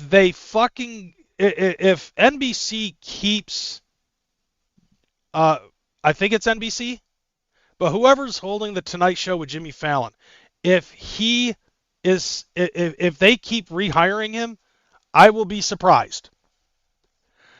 Jimmy Kimmel, I think, was on his way out the door anyways, and ABC was considering options to possibly get rid of him and shit can him anyways. And so, especially since you take a look at Colbert, and Colbert's got better ratings than Jimmy Kimmel and Jimmy Fallon, and possibly Seth Meyers, and they're not re-upping his contract. And I think it's because, like, he blows through fucking money. So if he's not bringing if he's not bringing black ink to the Late Show, to ABC, then why the fuck would CBS keep Jimmy Kimmel? Makes no fucking sense. Now, speaking of Yeah, speaking of Stephen Colbert, I want to bring this up. And I'm going to full screen this for a minute. Because I want you to understand something about this, okay? First off, Joe Rogan gets more than CNN, ABC, and NBC combined. Good. Candace doubles them. Dude. Like, Candace, unfortunately, though, is turning into some sort of a fucking conspiracy nut. Like, she's on this I will not rest until I find the real story behind the demise of Charlie Kirk, and she believes that there's, like, way more people. I personally don't believe it. I see what I see, but, like, I feel like that she's turning into a conspiracy nut. Now, I want to bring this up before I get into Stephen Colbert, right?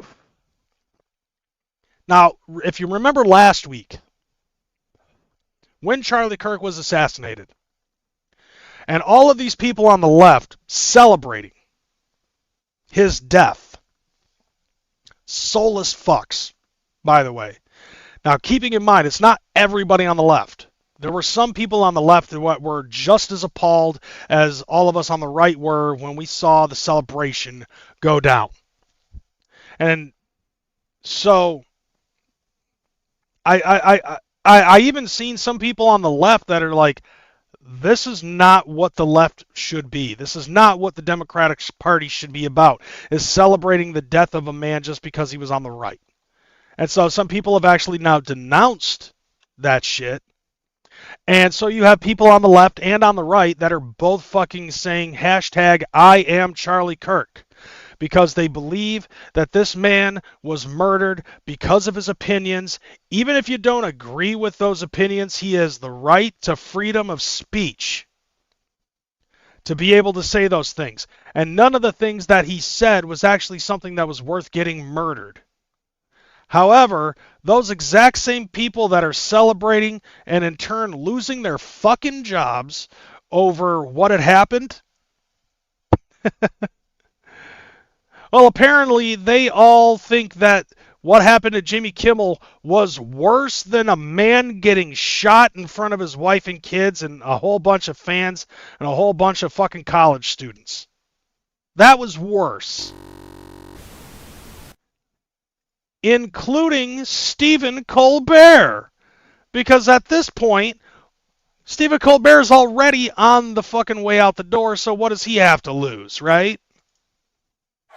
Welcome, one and all, to The Late Show. I'm your host, Stephen Colbert.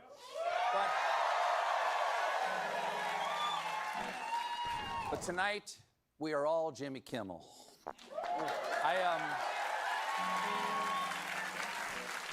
Wow. I still have a show, though, right? Okay, good. Yeah, for the time being, because you're already out the door. In a fit of wonderful brilliance and originality,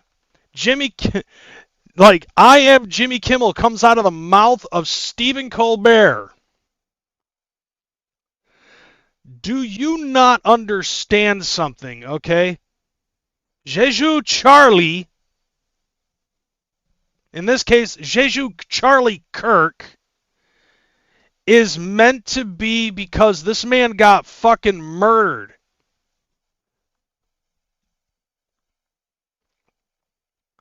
You come up with I am Jimmy Kimmel because now you feel the necessary need of putting out something when it concerned Jimmy Kimmel because Jimmy Kimmel got fired because his show sucks more than yours.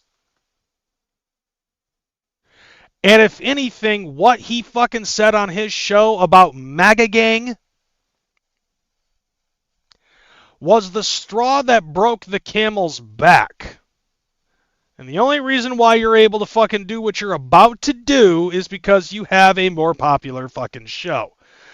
I understand that you and Jon Stewart and Jimmy Kimmel and a whole bunch of other people that were on Comedy Central had your fucking merry-go-round Dutch rudder because y'all are friends and you were all on the same network. I get that, okay? But you need to understand something. Just because he said what he said doesn't mean that he's free from the consequence of what happened. And I'm pretty sure that there's going to be some people that would turn that around and be like, well, what about Charlie Kirk? Charlie Kirk did not need to get fucking murdered for his thoughts and feelings. Which, by the way, the transcripts for those fucking text messages between Tyler Robinson and his gay lover came out, and he basically admitted that he did it for him, for his fucking roommate that he, I don't know, gets topped off by or butt fucks or something. I don't fucking know how they do it. I don't know. But nevertheless, he kept on calling him my love. Like, he admitted that he fucking did it. He gave the motive as to why he fucking did it. And his motive was very fucking left-leaning. So if Jimmy Kimmel, and by the way, I want to tell you about this too, because I ended up actually looking it up.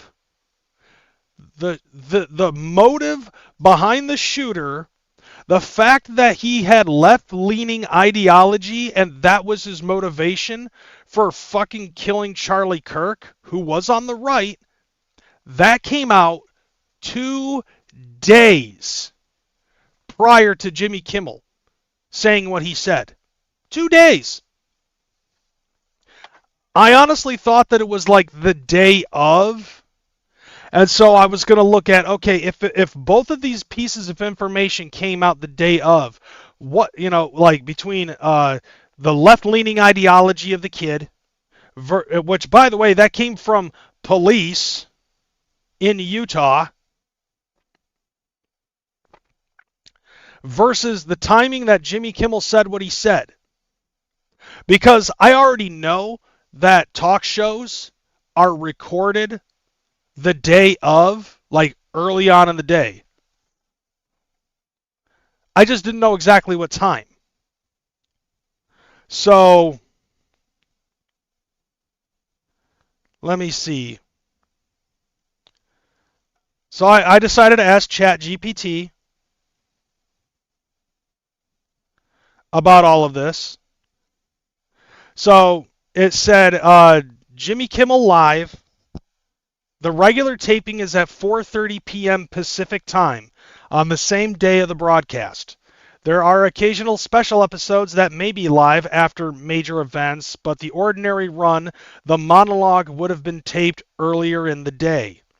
The show broadcast is around 11:35 Eastern Time, 8:35 Pacific. So that gives 4 hours to record a 1-hour televised channel, you know, to pre-record the show, edit out the edit the show, make the bleeps, all the other stuff, add some other shit, whatever, you know what I'm saying? And then it comes out 4 hours after the show starts. Okay, so 4:30, that would be 7 p.m. Eastern Standard Time. And then Utah being Mountain Time, right? So that would be an hour ahead, right? So even if the news and the transcripts and the motive all came out on the same day after 4:30 p.m., then he probably would not have had a reason to get fired. However, they would have had to cut out that entire cold opening in order for them to not get into any scrutiny, right? Because he said MAGA gang is frantically trying to scramble to prove that this dude was on any side but their own, right? Because his parents were fucking Republicans, and his whole family were fucking Republicans. But even his parents, his friends, and even his fucking gay lover roommate all fucking said that he was left-leaning. He became more radically left-leaning since he left the house and started going to college. Which was, by the way, something that Charlie Kirk fucking talked about, was that a lot of colleges, most of them, if not all of them, fucking start indoctrinating into a left-leaning ideology. I'm sure that he had his proof, but I don't know what that is. Nevertheless, though, He left his house, started going to college, and he started coming back, and he was a little bit more left-leaning. And then he started talking about how much he hated Charlie Kirk. And then he made a plan to kill Charlie Kirk a week prior when he found out that that Charlie Kirk was gonna be doing a campus tour starting in Orem, Utah, which was not very far away from what he was. And then he plugged the motherfucker, and he died. And then he admitted it to his fucking gay lover. He confessed to his father that he did what he did. His father convinced him to turn himself in, or maybe he himself decided to turn himself in, right? And then the motive ended up fucking coming out publicly with the text messages, the stuff that was engraved into the fucking shell casings of the bullets. Like, are you really thinking that a far right-leaning person is going to take a look at a moderate right-leaning person and call him a fascist and kill him for that? Y'all are on the same fucking team. That makes no fucking sense. It's far left-leaning ideology because apparently it's the far left sycophants that are out there that are trying to say anything and everything that anybody that's wearing a red hat says is fascism, bigotry, racism, blah de blah de blah de fucking blah. It's always some sort of an ism or a phobe. And Jimmy Kimmel did just that. The news and information was already out there. Him and his writers knew that that was out there. They just chose to ignore it in order to create some sort of a fucking, plot to once again make fun of the right. And in this case, they used the death of Charlie Kirk as a stepping stone for the fucking unfunny joke. So is that why Stephen Colbert is Jimmy Kimmel? Or is it because you want to use that as a means to fucking continue to make fun of the people who are in mourning of Charlie Kirk's death? Not to mention, we've already ended up pointing out beforehand that, well, fascism is exactly what killed Charlie Kirk. And rightfully so, the president decided to announce that anybody who represents Antifa is a terrorist organization. How the fuck do you fight fascism with fascism? How the dude fucking killed Charlie Kirk was in fact fascism. He heard something he didn't like coming from Charlie Kirk, and his action was instead of debating him like he should have, he murdered him. How is that not fascism? And yet people on the right are the fascists. Do you not understand how fucking language works? Do you not understand the terminology of the word definition? They canceled Megyn Kelly for saying blackface wasn't evil, yet Kimmel did blackface on TV and no cancellation. Yeah. I mean, during that time though, it's like you're talking about when he wasn't he making a parody of who was it? Karl Malone, the mailman. Like he was doing an imitation of Karl Malone or some shit.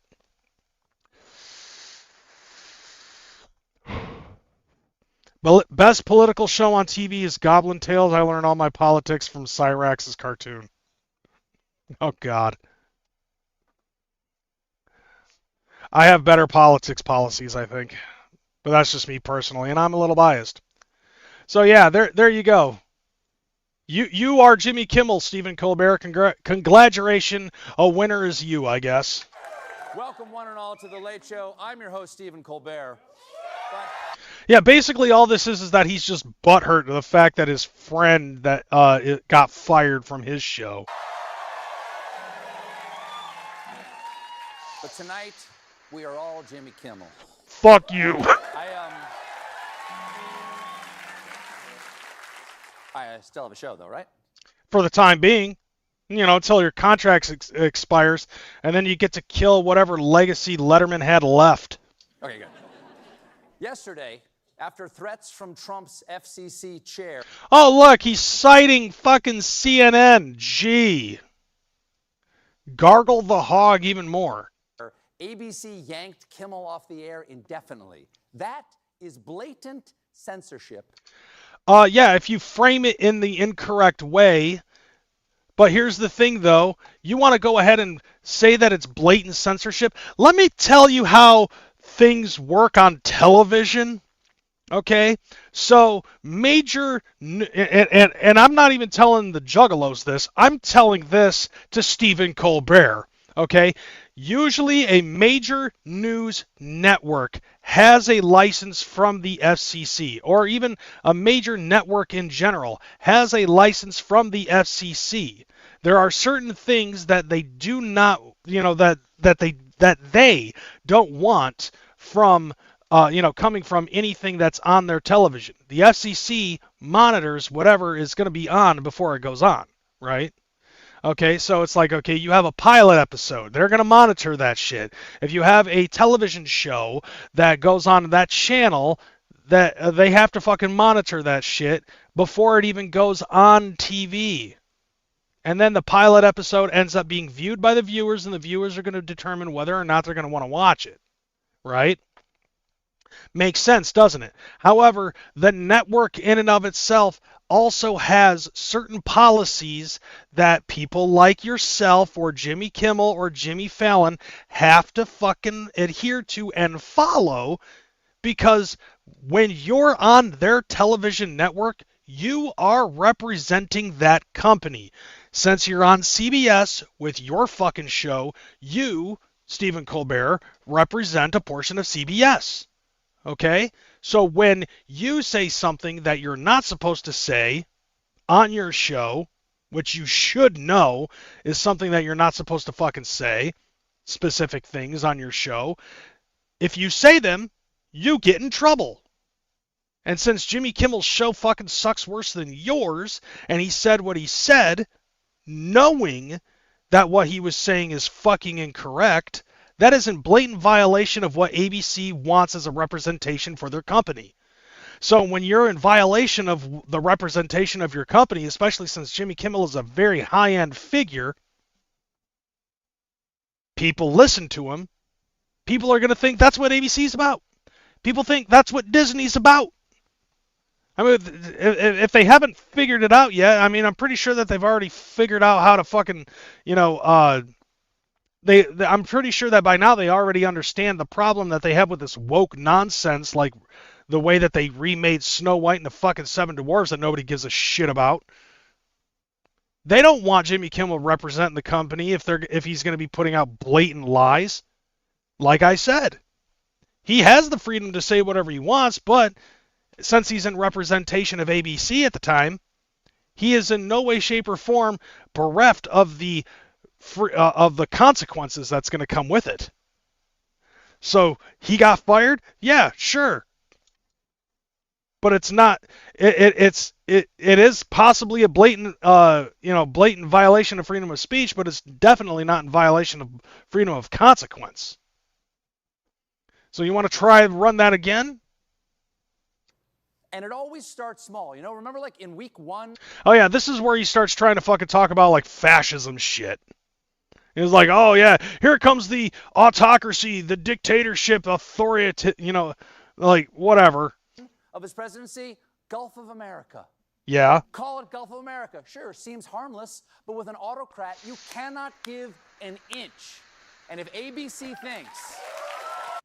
Yeah. Ham it up for the remainder of your audience. The 3 fucking fourth wave feminists that are sitting left in your crowd. Of course, this is California, right? If ABC thinks that this is going to satisfy the regime, they are woefully naive. And clearly, they've never read the children's book, If You Give a Mouse a Kimmel. Okay. And to Jimmy, just let me say, I stand with you and your staff 100%. And also, you couldn't let me enjoy this for like 1 week. Just come on. Did he win that thing this year? Like, are you serious? Are you on the real? By the way, those mean nothing. South Park's won like 5 of them and they don't care. Now, yeah, enjoy your going away present, fuckhead.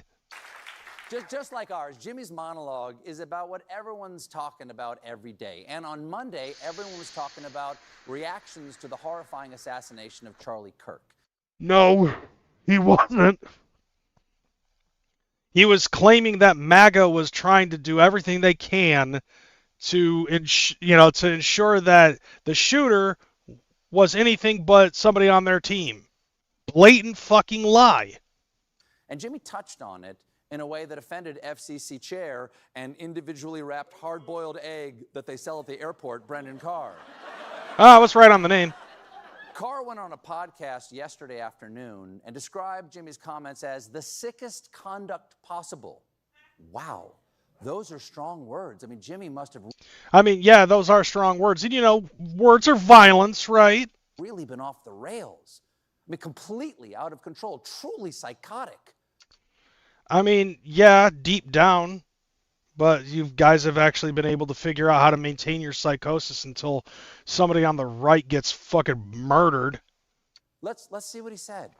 We hit some new lows over the weekend with the MAGA gang desperately trying to characterize this kid who murdered Charlie Kirk as anything other than one of them and doing everything they can to score political points from it. In between the finger pointing, there was grieving. The fuck? Really? Because that's just Jimmy Kimmel.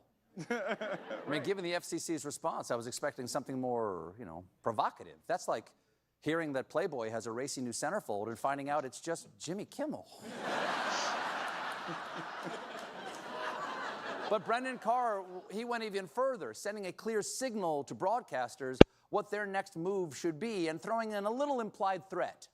Yeah, if that's how you want to fucking paint it, I guess. I think that it's really sort of past time that a lot of these licensed broadcasters themselves push back on Comcast and Disney and say, listen, we are going to preempt. We are not going to run Kimmel anymore until you straighten this out. Look, we can do this the easy way or the hard way. Classic good guy talk. Joanne, would you make me the happiest man in the world? Look, we can do this the easy way or the hard way. Okay? The chairman of the Federal Communications Commission, who has the... Just let me know when I'm supposed to laugh at this, because how's this funny? ...power over ABC's broadcast licenses, sounds like he's telling them to punish Kimmel or else. It feels to me like shutting down this type of speech would represent a serious threat to our freedoms. And like I said before, the firing might not have anything to do with the FCC. It might just have something to do with, this is not how we want, it might just be the people at ABC being like, yeah, I got to agree with the FCC guy and basically just the other half of the fucking world because what you just said was a blatant fucking lie. You know what happens when you blatantly lie about somebody in public, right? And you know who else thinks that? Brendan Carr in 2020 when he tweeted, "From internet memes to late-night comedians, political satire helps hold those in power accountable." Very true. But I'm pretty sure slander is not one of those things. Shutting down this type of political speech, especially at the urging of those targeted or threatened by its message, would represent a serious threat to our freedoms. Oh man, do not tell Brendan Carr that Brendan Carr said that, or he's going to get Brendan Carr to cancel Brendan Carr. Okay, so what does that have to do with fucking blatantly lying about an event? One of the biggest fucking events that's happened in our time. Danger at that. You can't. Brendan Carr's comments, they really sure seem like marching orders.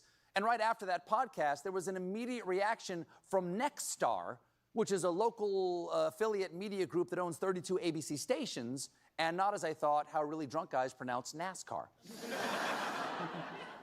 Nexstar said it strongly objected to recent comments made by Mr. Kimmel. Oh, really? So that might not have anything to do with the FCC.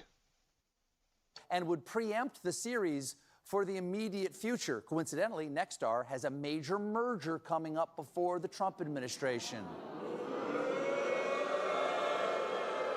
So a company apparently capitulating to the whims of the president in order to ensure their merger goes through? Has that ever happened before? And I'm pretty sure it has. I mean, you guys have been fucking punching down on Trump for 10 fucking years. what's that? What? I can't. What? Oh, I'm being told not to answer that question. So yeah, I guess this is going to be the next couple of days of whatever the fuck it is that he's fucking doing. And it's like, okay, you know, it's just, bro, to me, this just seems fucking just absolutely shitty. See, now I've seen on fucking social media myself, people are actually using this I am Jimmy Kimmel hashtag, and I'm like, and I just see this shit and I'm thinking to myself, it all boils down to how fucking horrible of a person you are. When you see a man get murdered, and yes, everybody's fucking talking about it, but like, it's really sad to see when Jimmy Kimmel, in general, but still nevertheless, fucking seeing that he is blatantly fucking taking what is being proven that the guy who shot Charlie Kirk was a left-leaning person. And that was the cruxus of why he shot Charlie Kirk, because there were a bunch of people out there, not just Donald Trump, but any other major figure out there who was pro-Trump. You know, it all boils down to Trump's a fucking, you know, Trump is Hitler 2.0. And then all the other maggots are fucking Nazis. And fascist, racist, homophobic, bigoted, fucking xenophobic, transphobic, Asian-phobic, fucking, I don't know, all the phobics. All of these isms and phobics and Nazis and shit like that. And it's all aimed towards the fucking right. Everybody's trying to claim that Donald Trump is going to lead this country into a fascist regime, all while at the same time they're trying to fucking make a democratic socialism. I have friends that I used to work with at my old job that actually confided in me that they were very staunch into communism, and yet they were also left-leaning. Marxist ideology has also gotten into the fucking Democratic Party as well. And another one that I wanted to fucking focus on was, indeed, fascism. I found this video at PragerU that asks the question, is fascism right or left? So we're going to talk about it. He's a fascist. Yeah! That's like the rallying cry of the left. For decades, this has been a favorite smear of the left aimed at those on the right. Every Republican president, for that matter, virtually every Republican, since the 1970s has been called a fascist. Yeah, so I guess I guess I could say that takes away from once again Gen Z's left-leaning fucking originality. Now more than ever. This label is based on the idea that fascism is a phenomenon of the political right. The left says it is, and some self-styled white supremacists and neo-Nazis embrace the label. But are they correct? To answer this question, we have to ask what fascism really means. What is its underlying ideology? Right. Where does it even come from? These are not easy questions to answer. We know the name of the philosopher of capitalism, Adam Smith. We know the name of the philosopher of Marxism, Karl Marx. But who's the philosopher of fascism? Yes, exactly. You don't know. Don't feel bad. Almost no one knows. This is not because he doesn't exist, but because historians, most of whom are on the political left, had to erase him from history in order to avoid confronting fascism's actual beliefs. Wow. That's an interesting one. So let me introduce him to you. His name is Giovanni Gentile. Born in 1875, he was one of the world's most influential philosophers in the first half of the 20th century. Gentile believed that there were two diametrically opposed types of democracy. One is liberal democracy, such as that of the United States, which Gentile dismisses as individualistic, too centered on liberty and personal rights, and therefore selfish. Which I don't fully believe that in a sense. Yes, in a way it is individualistic. Well, capitalism is. Capitalism basically is like every person has the opportunity to make something of themselves with hard work and dedication. Something that a lot of the people on the left seem to forget about because everybody wants a free fucking ride. The other, the one Gentile recommends, is true democracy, in which individuals willingly subordinate themselves to the state. Willingly. Let's keep that in mind. Willingly subordinate. And what's the best way to fucking convince somebody to do something that they originally probably wouldn't even want to do in order to fucking make themselves become part of the state? Fear. A lot of fear-mongering going on. Sounds like something that a lot of people on the left tend to fucking do. Especially when AOC is fucking going on and trying to convince people that the reason why she didn't vote to make Charlie Kirk Day was because while we condemn the actions of what happened to Charlie Kirk, a lot of his stuff was very fucking ignorant and uneducated shit. Like, she literally said that before Congress. But you take a look at true democracy. Individuals willingly subordinate themselves to the state. What happened about, 24 years ago? Something big happened 24 years ago where a bunch of radical Islamists hijacked 2 airplanes and launched them into the World Trade Center. That ended up creating what we call the Patriot Act. And what the Patriot Act ended up doing was it gave away a little bit of our freedom for the for the feeling and illusion of safety and security, in order to make it so every American on this on this ground, in this land, in this country, is documented and well fucking looked at through camera angles at all angles, 24 hours a day. Phone calls are being tapped. Blah blah blah blah fucking blah. Right? Why? Because we passed that Patriot Act. Because we were scared out of our minds of who else could possibly attack us at any given time. Every day it was either an orange day or a red day and nobody knew what the fuck it meant.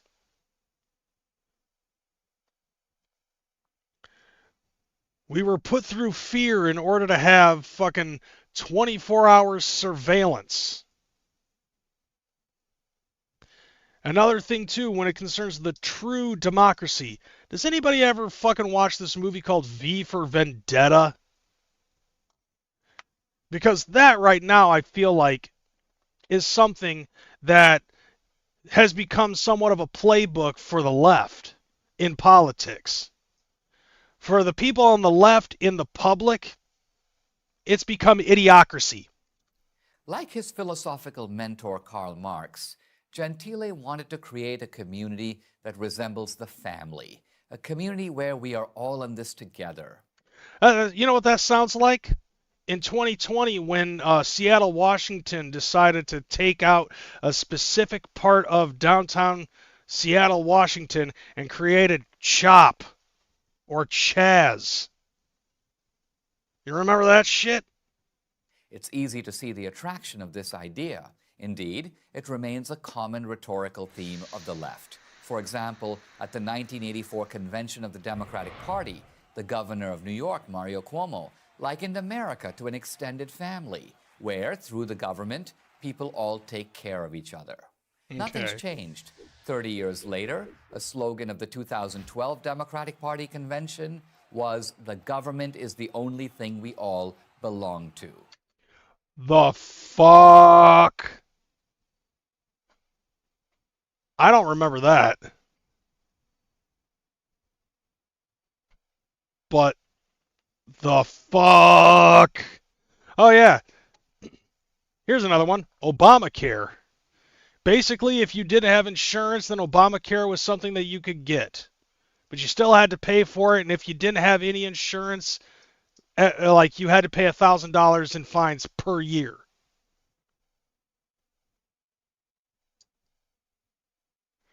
Gee, I'd say that that's kind of stiff-arming you into getting government-related fucking insurance at the minimum. Sounds kind of, I don't know, fucking fascist. They might as well have been quoting Gentile. Now remember, Gentile was a man of the left. He was a committed socialist. For Gentile, fascism is a form of socialism, indeed, its most workable form. While the socialism of Marx mobilizes people on the basis of class, fascism mobilizes people by appealing to their national identity as well as their class. Fascists are socialists with a national identity. Okay. So basically, segregation is what I'm seeing here. German fascists in the 1930s were called Nazis, basically a contraction of the term National Socialist. For Gentile, all private action should be oriented to serve society. Now, here's the other thing, too, that I also notice that a lot of people say about the Nazis and stuff like that, like the far-right fucking, extremist right-wing dictatorship. And so, I honestly feel like that across the pond, there might be a difference in their version of right wing than there might be in a difference of our right wing. I do know that there is a difference between the fucking Democrat leftists in the United States versus the leftists in Canada. Because it seems like a lot of the stuff that goes on the left in Canada is certain things that could be attributed to when it concerns the right. Some things, like there's parts of each of our left and right that does attribute to, like, I think I saw Roma Army fucking talking about this. There's no distinction between the private interest and the public interest. Correctly understood, the two are identical.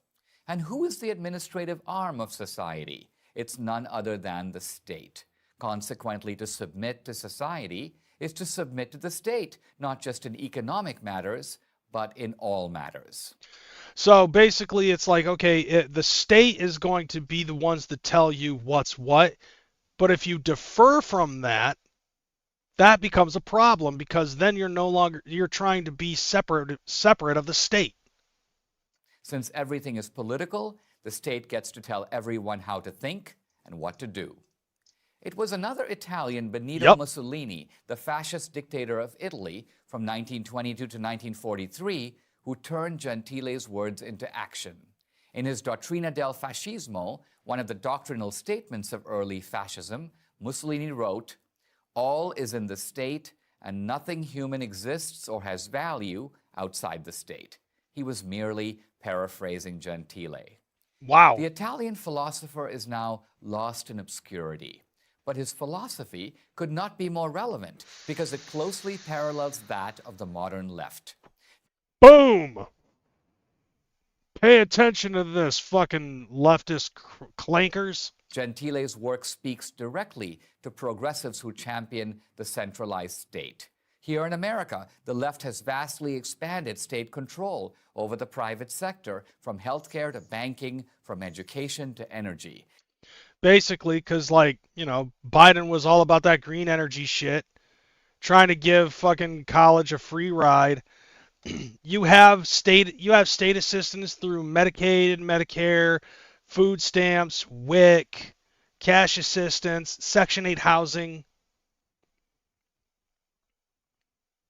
This state-directed capitalism is precisely what German and Italian fascists implemented in the 1930s. Huh. So who are the Nazis? I don't even think that's even a rhetorical question. Who are the Nazis? That doesn't sound like right-leaning ideology here in America. Leftists can't acknowledge their man Gentile because that would undermine their attempt to bind conservatism to fascism. Conservatism wants small government so that individual liberty can flourish. Yes. The left, like Gentile, wants the opposite, to place the resources of the individual and industry in the service of a centralized state. To acknowledge Gentile is to acknowledge that fascism bears a deep kinship to the ideology of today's left. Gee. It's a good thing I came across this, huh? So they will keep Gentile where they've got him, dead, buried, and forgotten. But we should remember, or the ghost of fascism will continue to haunt us.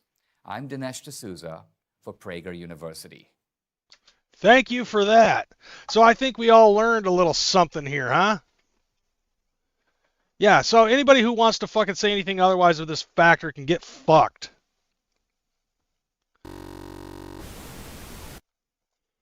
And so like that I think should possibly put something like that to rest, well, to the very few that are actually watching my show. But still, nevertheless, I think that that's important to understand that, like, all this while, like, the left constantly fucking claiming that Trump is a dictator and Trump is a fascist and all this other stuff. And it's like, no, like, if anything, like, the closest thing to fascism that we've seen is Tyler Robinson putting a bullet in fucking Charlie Kirk.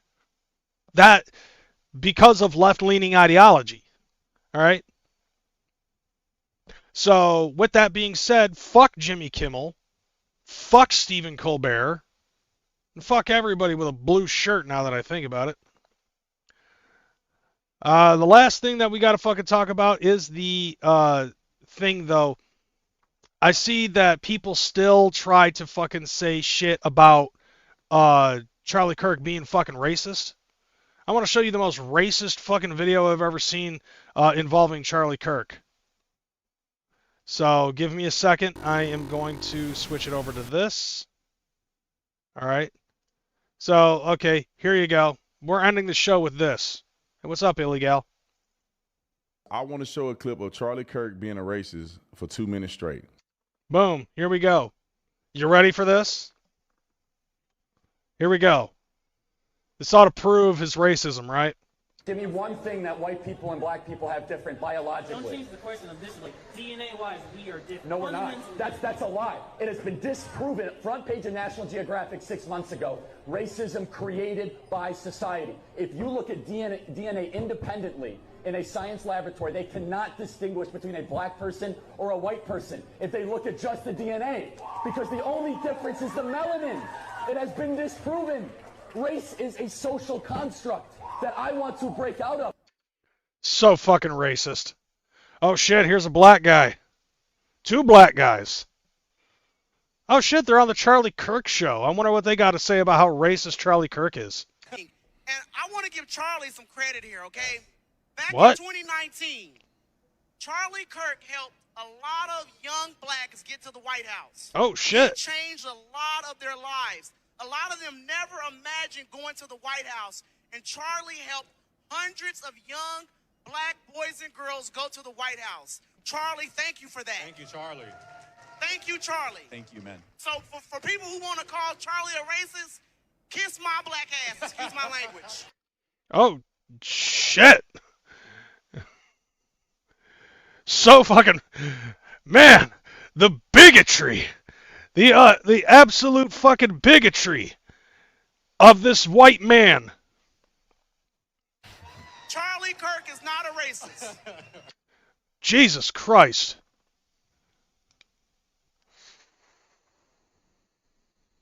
I think there's another one.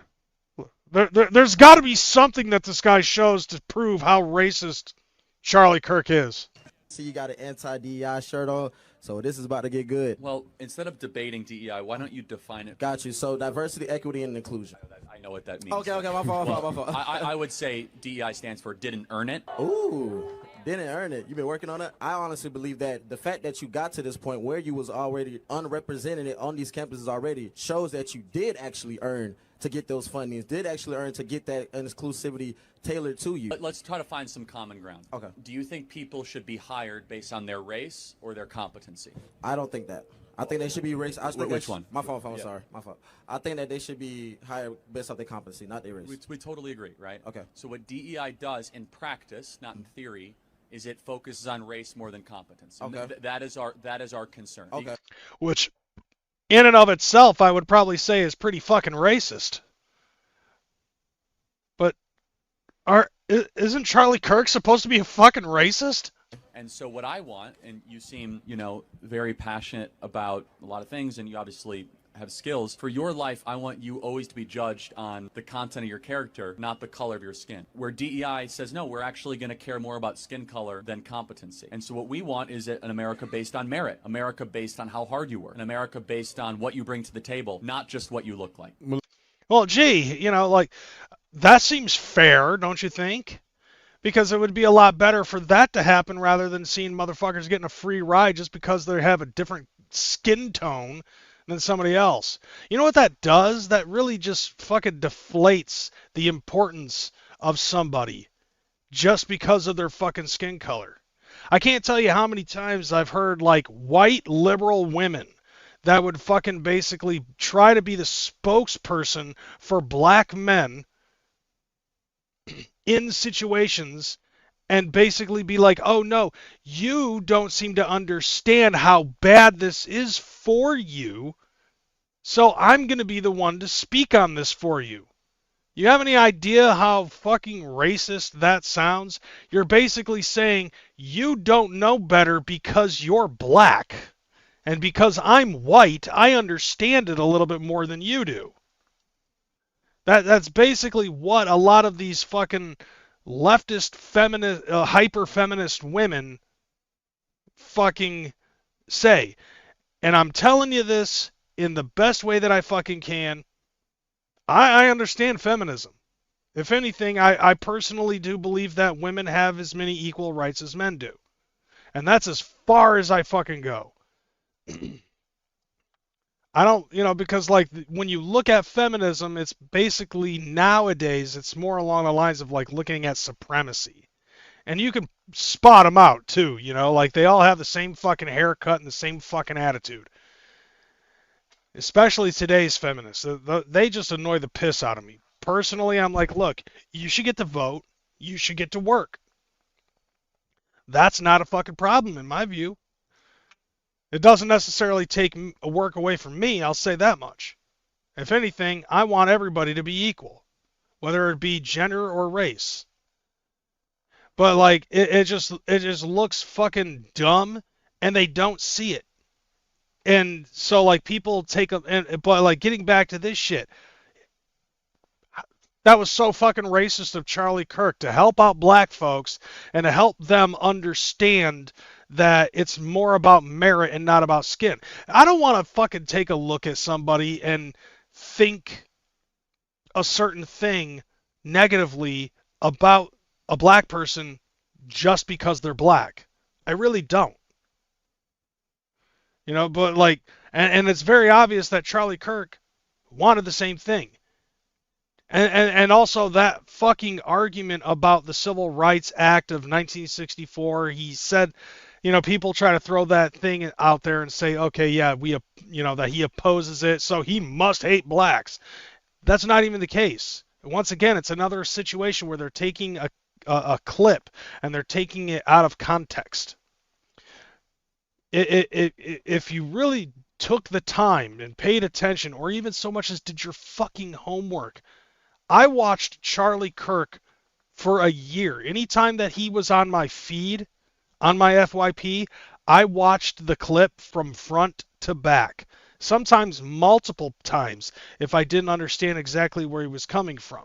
Never once did I think that he was a racist. Never once did I think he was sexist. Never once did I think anything negative about this. This dude was a fucking paragon of positive energy. And I know positive energy when I see it. In the last 2 years, I've been learning about how to fucking manage that shit and how to see it out there for myself. I try to keep myself attracted around people who are of positive energy. And there's barely anybody on the left that I actually see. And because of this Charlie Kirk thing, a lot of y'all fucking surprised me.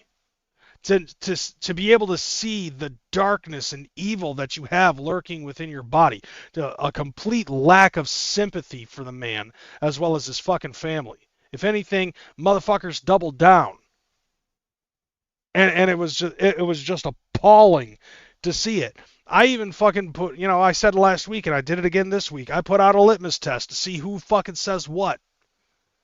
This time I didn't hear a fucking thing from my friends who tried to talk shit on me last week.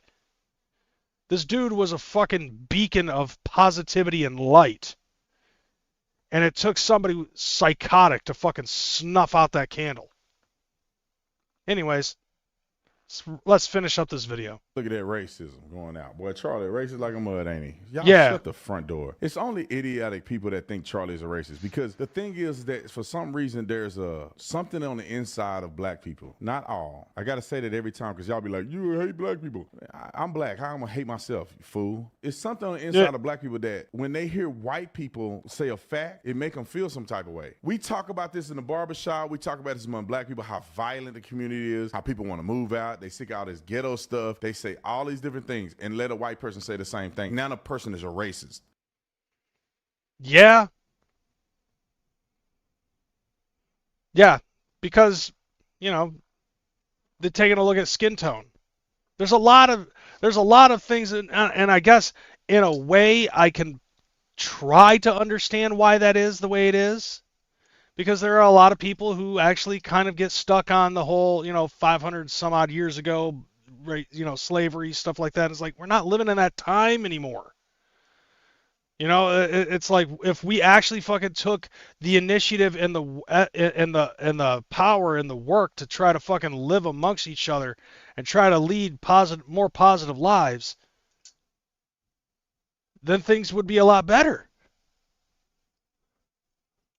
I haven't necessarily fucking ironed out the kinks on that yet. If anything, that was just something that popped into my fucking head as I'm speaking.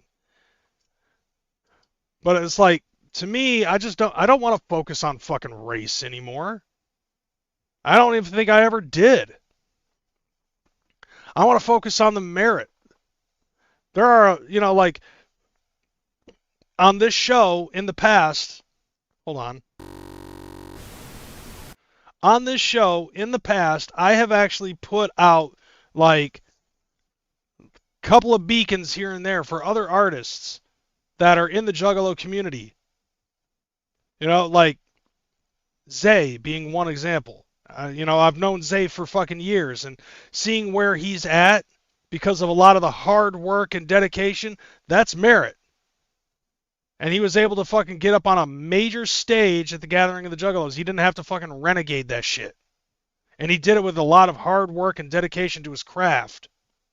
The same thing goes for Mad Max, who I believe has been on stages in the past, but he was on all 3 stages this past year at the Gathering of the Juggalos. He's Jewish. And that's not saying anything against him.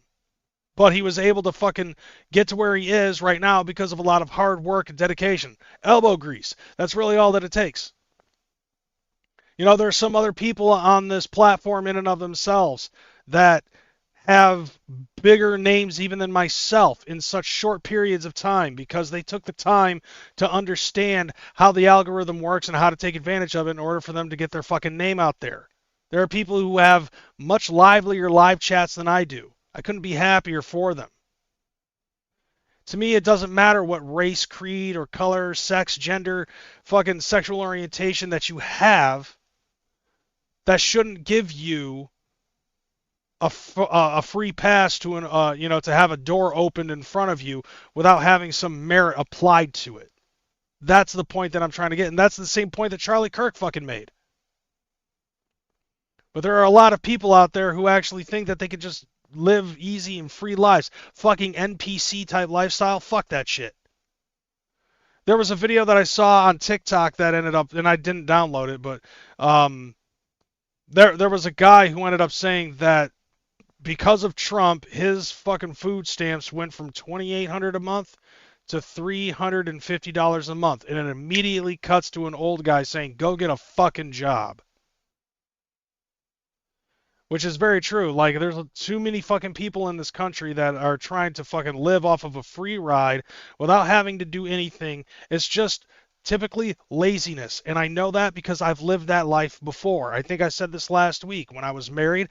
My wife at the time and we were living off of $750 a month on food stamps. And we were living off $1,000 for her GI Bill when she was going to college. But here's the thing, though. You're stuck in that. You're only like when you live in socialism or live in a fascist society, and you're living completely on the state. You're only given what the state allows you to give. Here in America, though, where we live in a capitalist society with sprinkles of that socialism and fascist lifestyle, you have the rights and capability to go out and get a fucking job. If the government is not giving you the amount of money that you feel that you need, then you're going to have to fucking pick yourself up by the bootstraps and do it on your own. It's as simple as that. Doge was legit. I agree. There's too much money that was going around, and Doge was able to figure out where it is and suggested to the government to fucking trim the fat. There's way too much money. There's more money going out through the government than there is coming in. And that's one of the reasons why we are $36 billion or trillion in debt. But here's the thing, the more people fucking work, the more better it's going to be for the country. More money is going to be able to go into the country. Each state, each city, each town, each village, whatever the fuck, each township. There's going to, like the more people work, the better it is going to be for the country.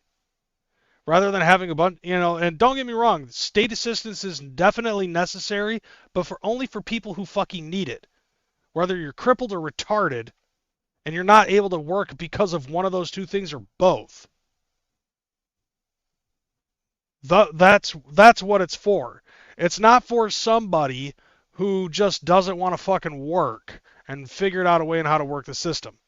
Did you know that in this country you could actually get cash assistance or even food stamps if you have ADHD? Because ADHD is considered ADHD is considered a sickness or disease or a disability that if you could prove that you have it, you could possibly get cash assistance or something like that. Because if your ADHD is so fucking bad that you can't focus on work, because apparently that's how ADHD works, then you can possibly get state assistance based off of that. I had considered the possibility of doing that because I myself have ADHD. I had considered the possibility of doing that and being able to take advantage of the system. But here's the problem. The more people that go into the system, the more harder it's going to be for the rest of America. For the blue collar workers that actually have to go out and fucking work to earn their living, to be able to get the things that they want for their lifestyle choices, they are the ones who are going to get hit the hardest. The more people that go into the system.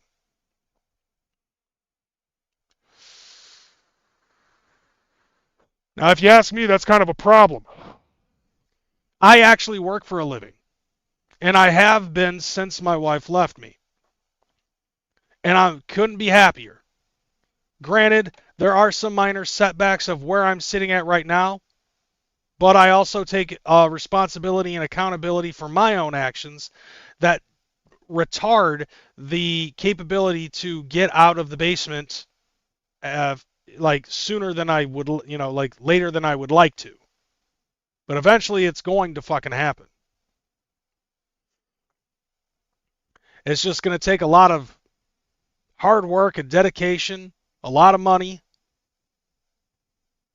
But you know what? When I do, I'll feel better about myself about it because I know for a fact that I'll have earned it.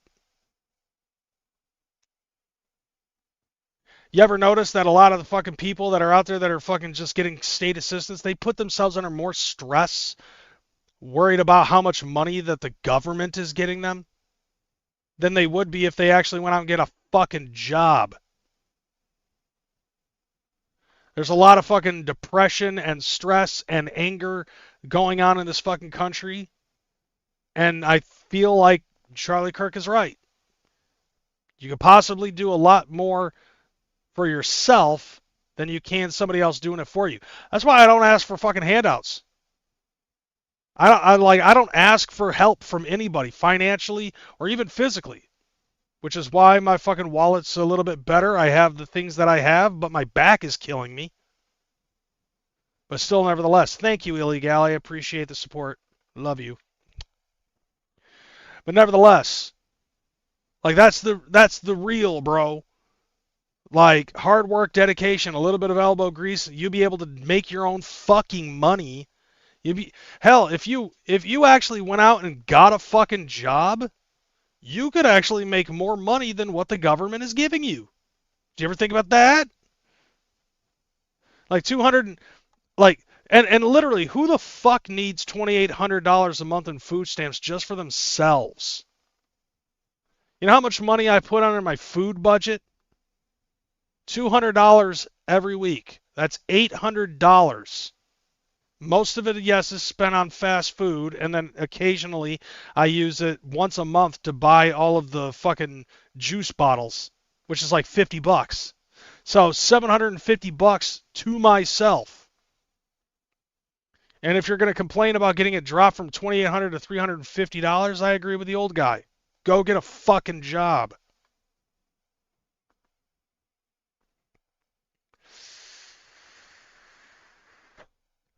With that being said, I'm going to bed. You guys have a good night. Thank you for being here, participating up in the chat. I got to give out shout outs to Ninja with a Pencil and the Lost Warrior for hooking me up with a couple of ducats. Appreciate you guys giving me the little bit of fan funding. I appreciate it. I really do.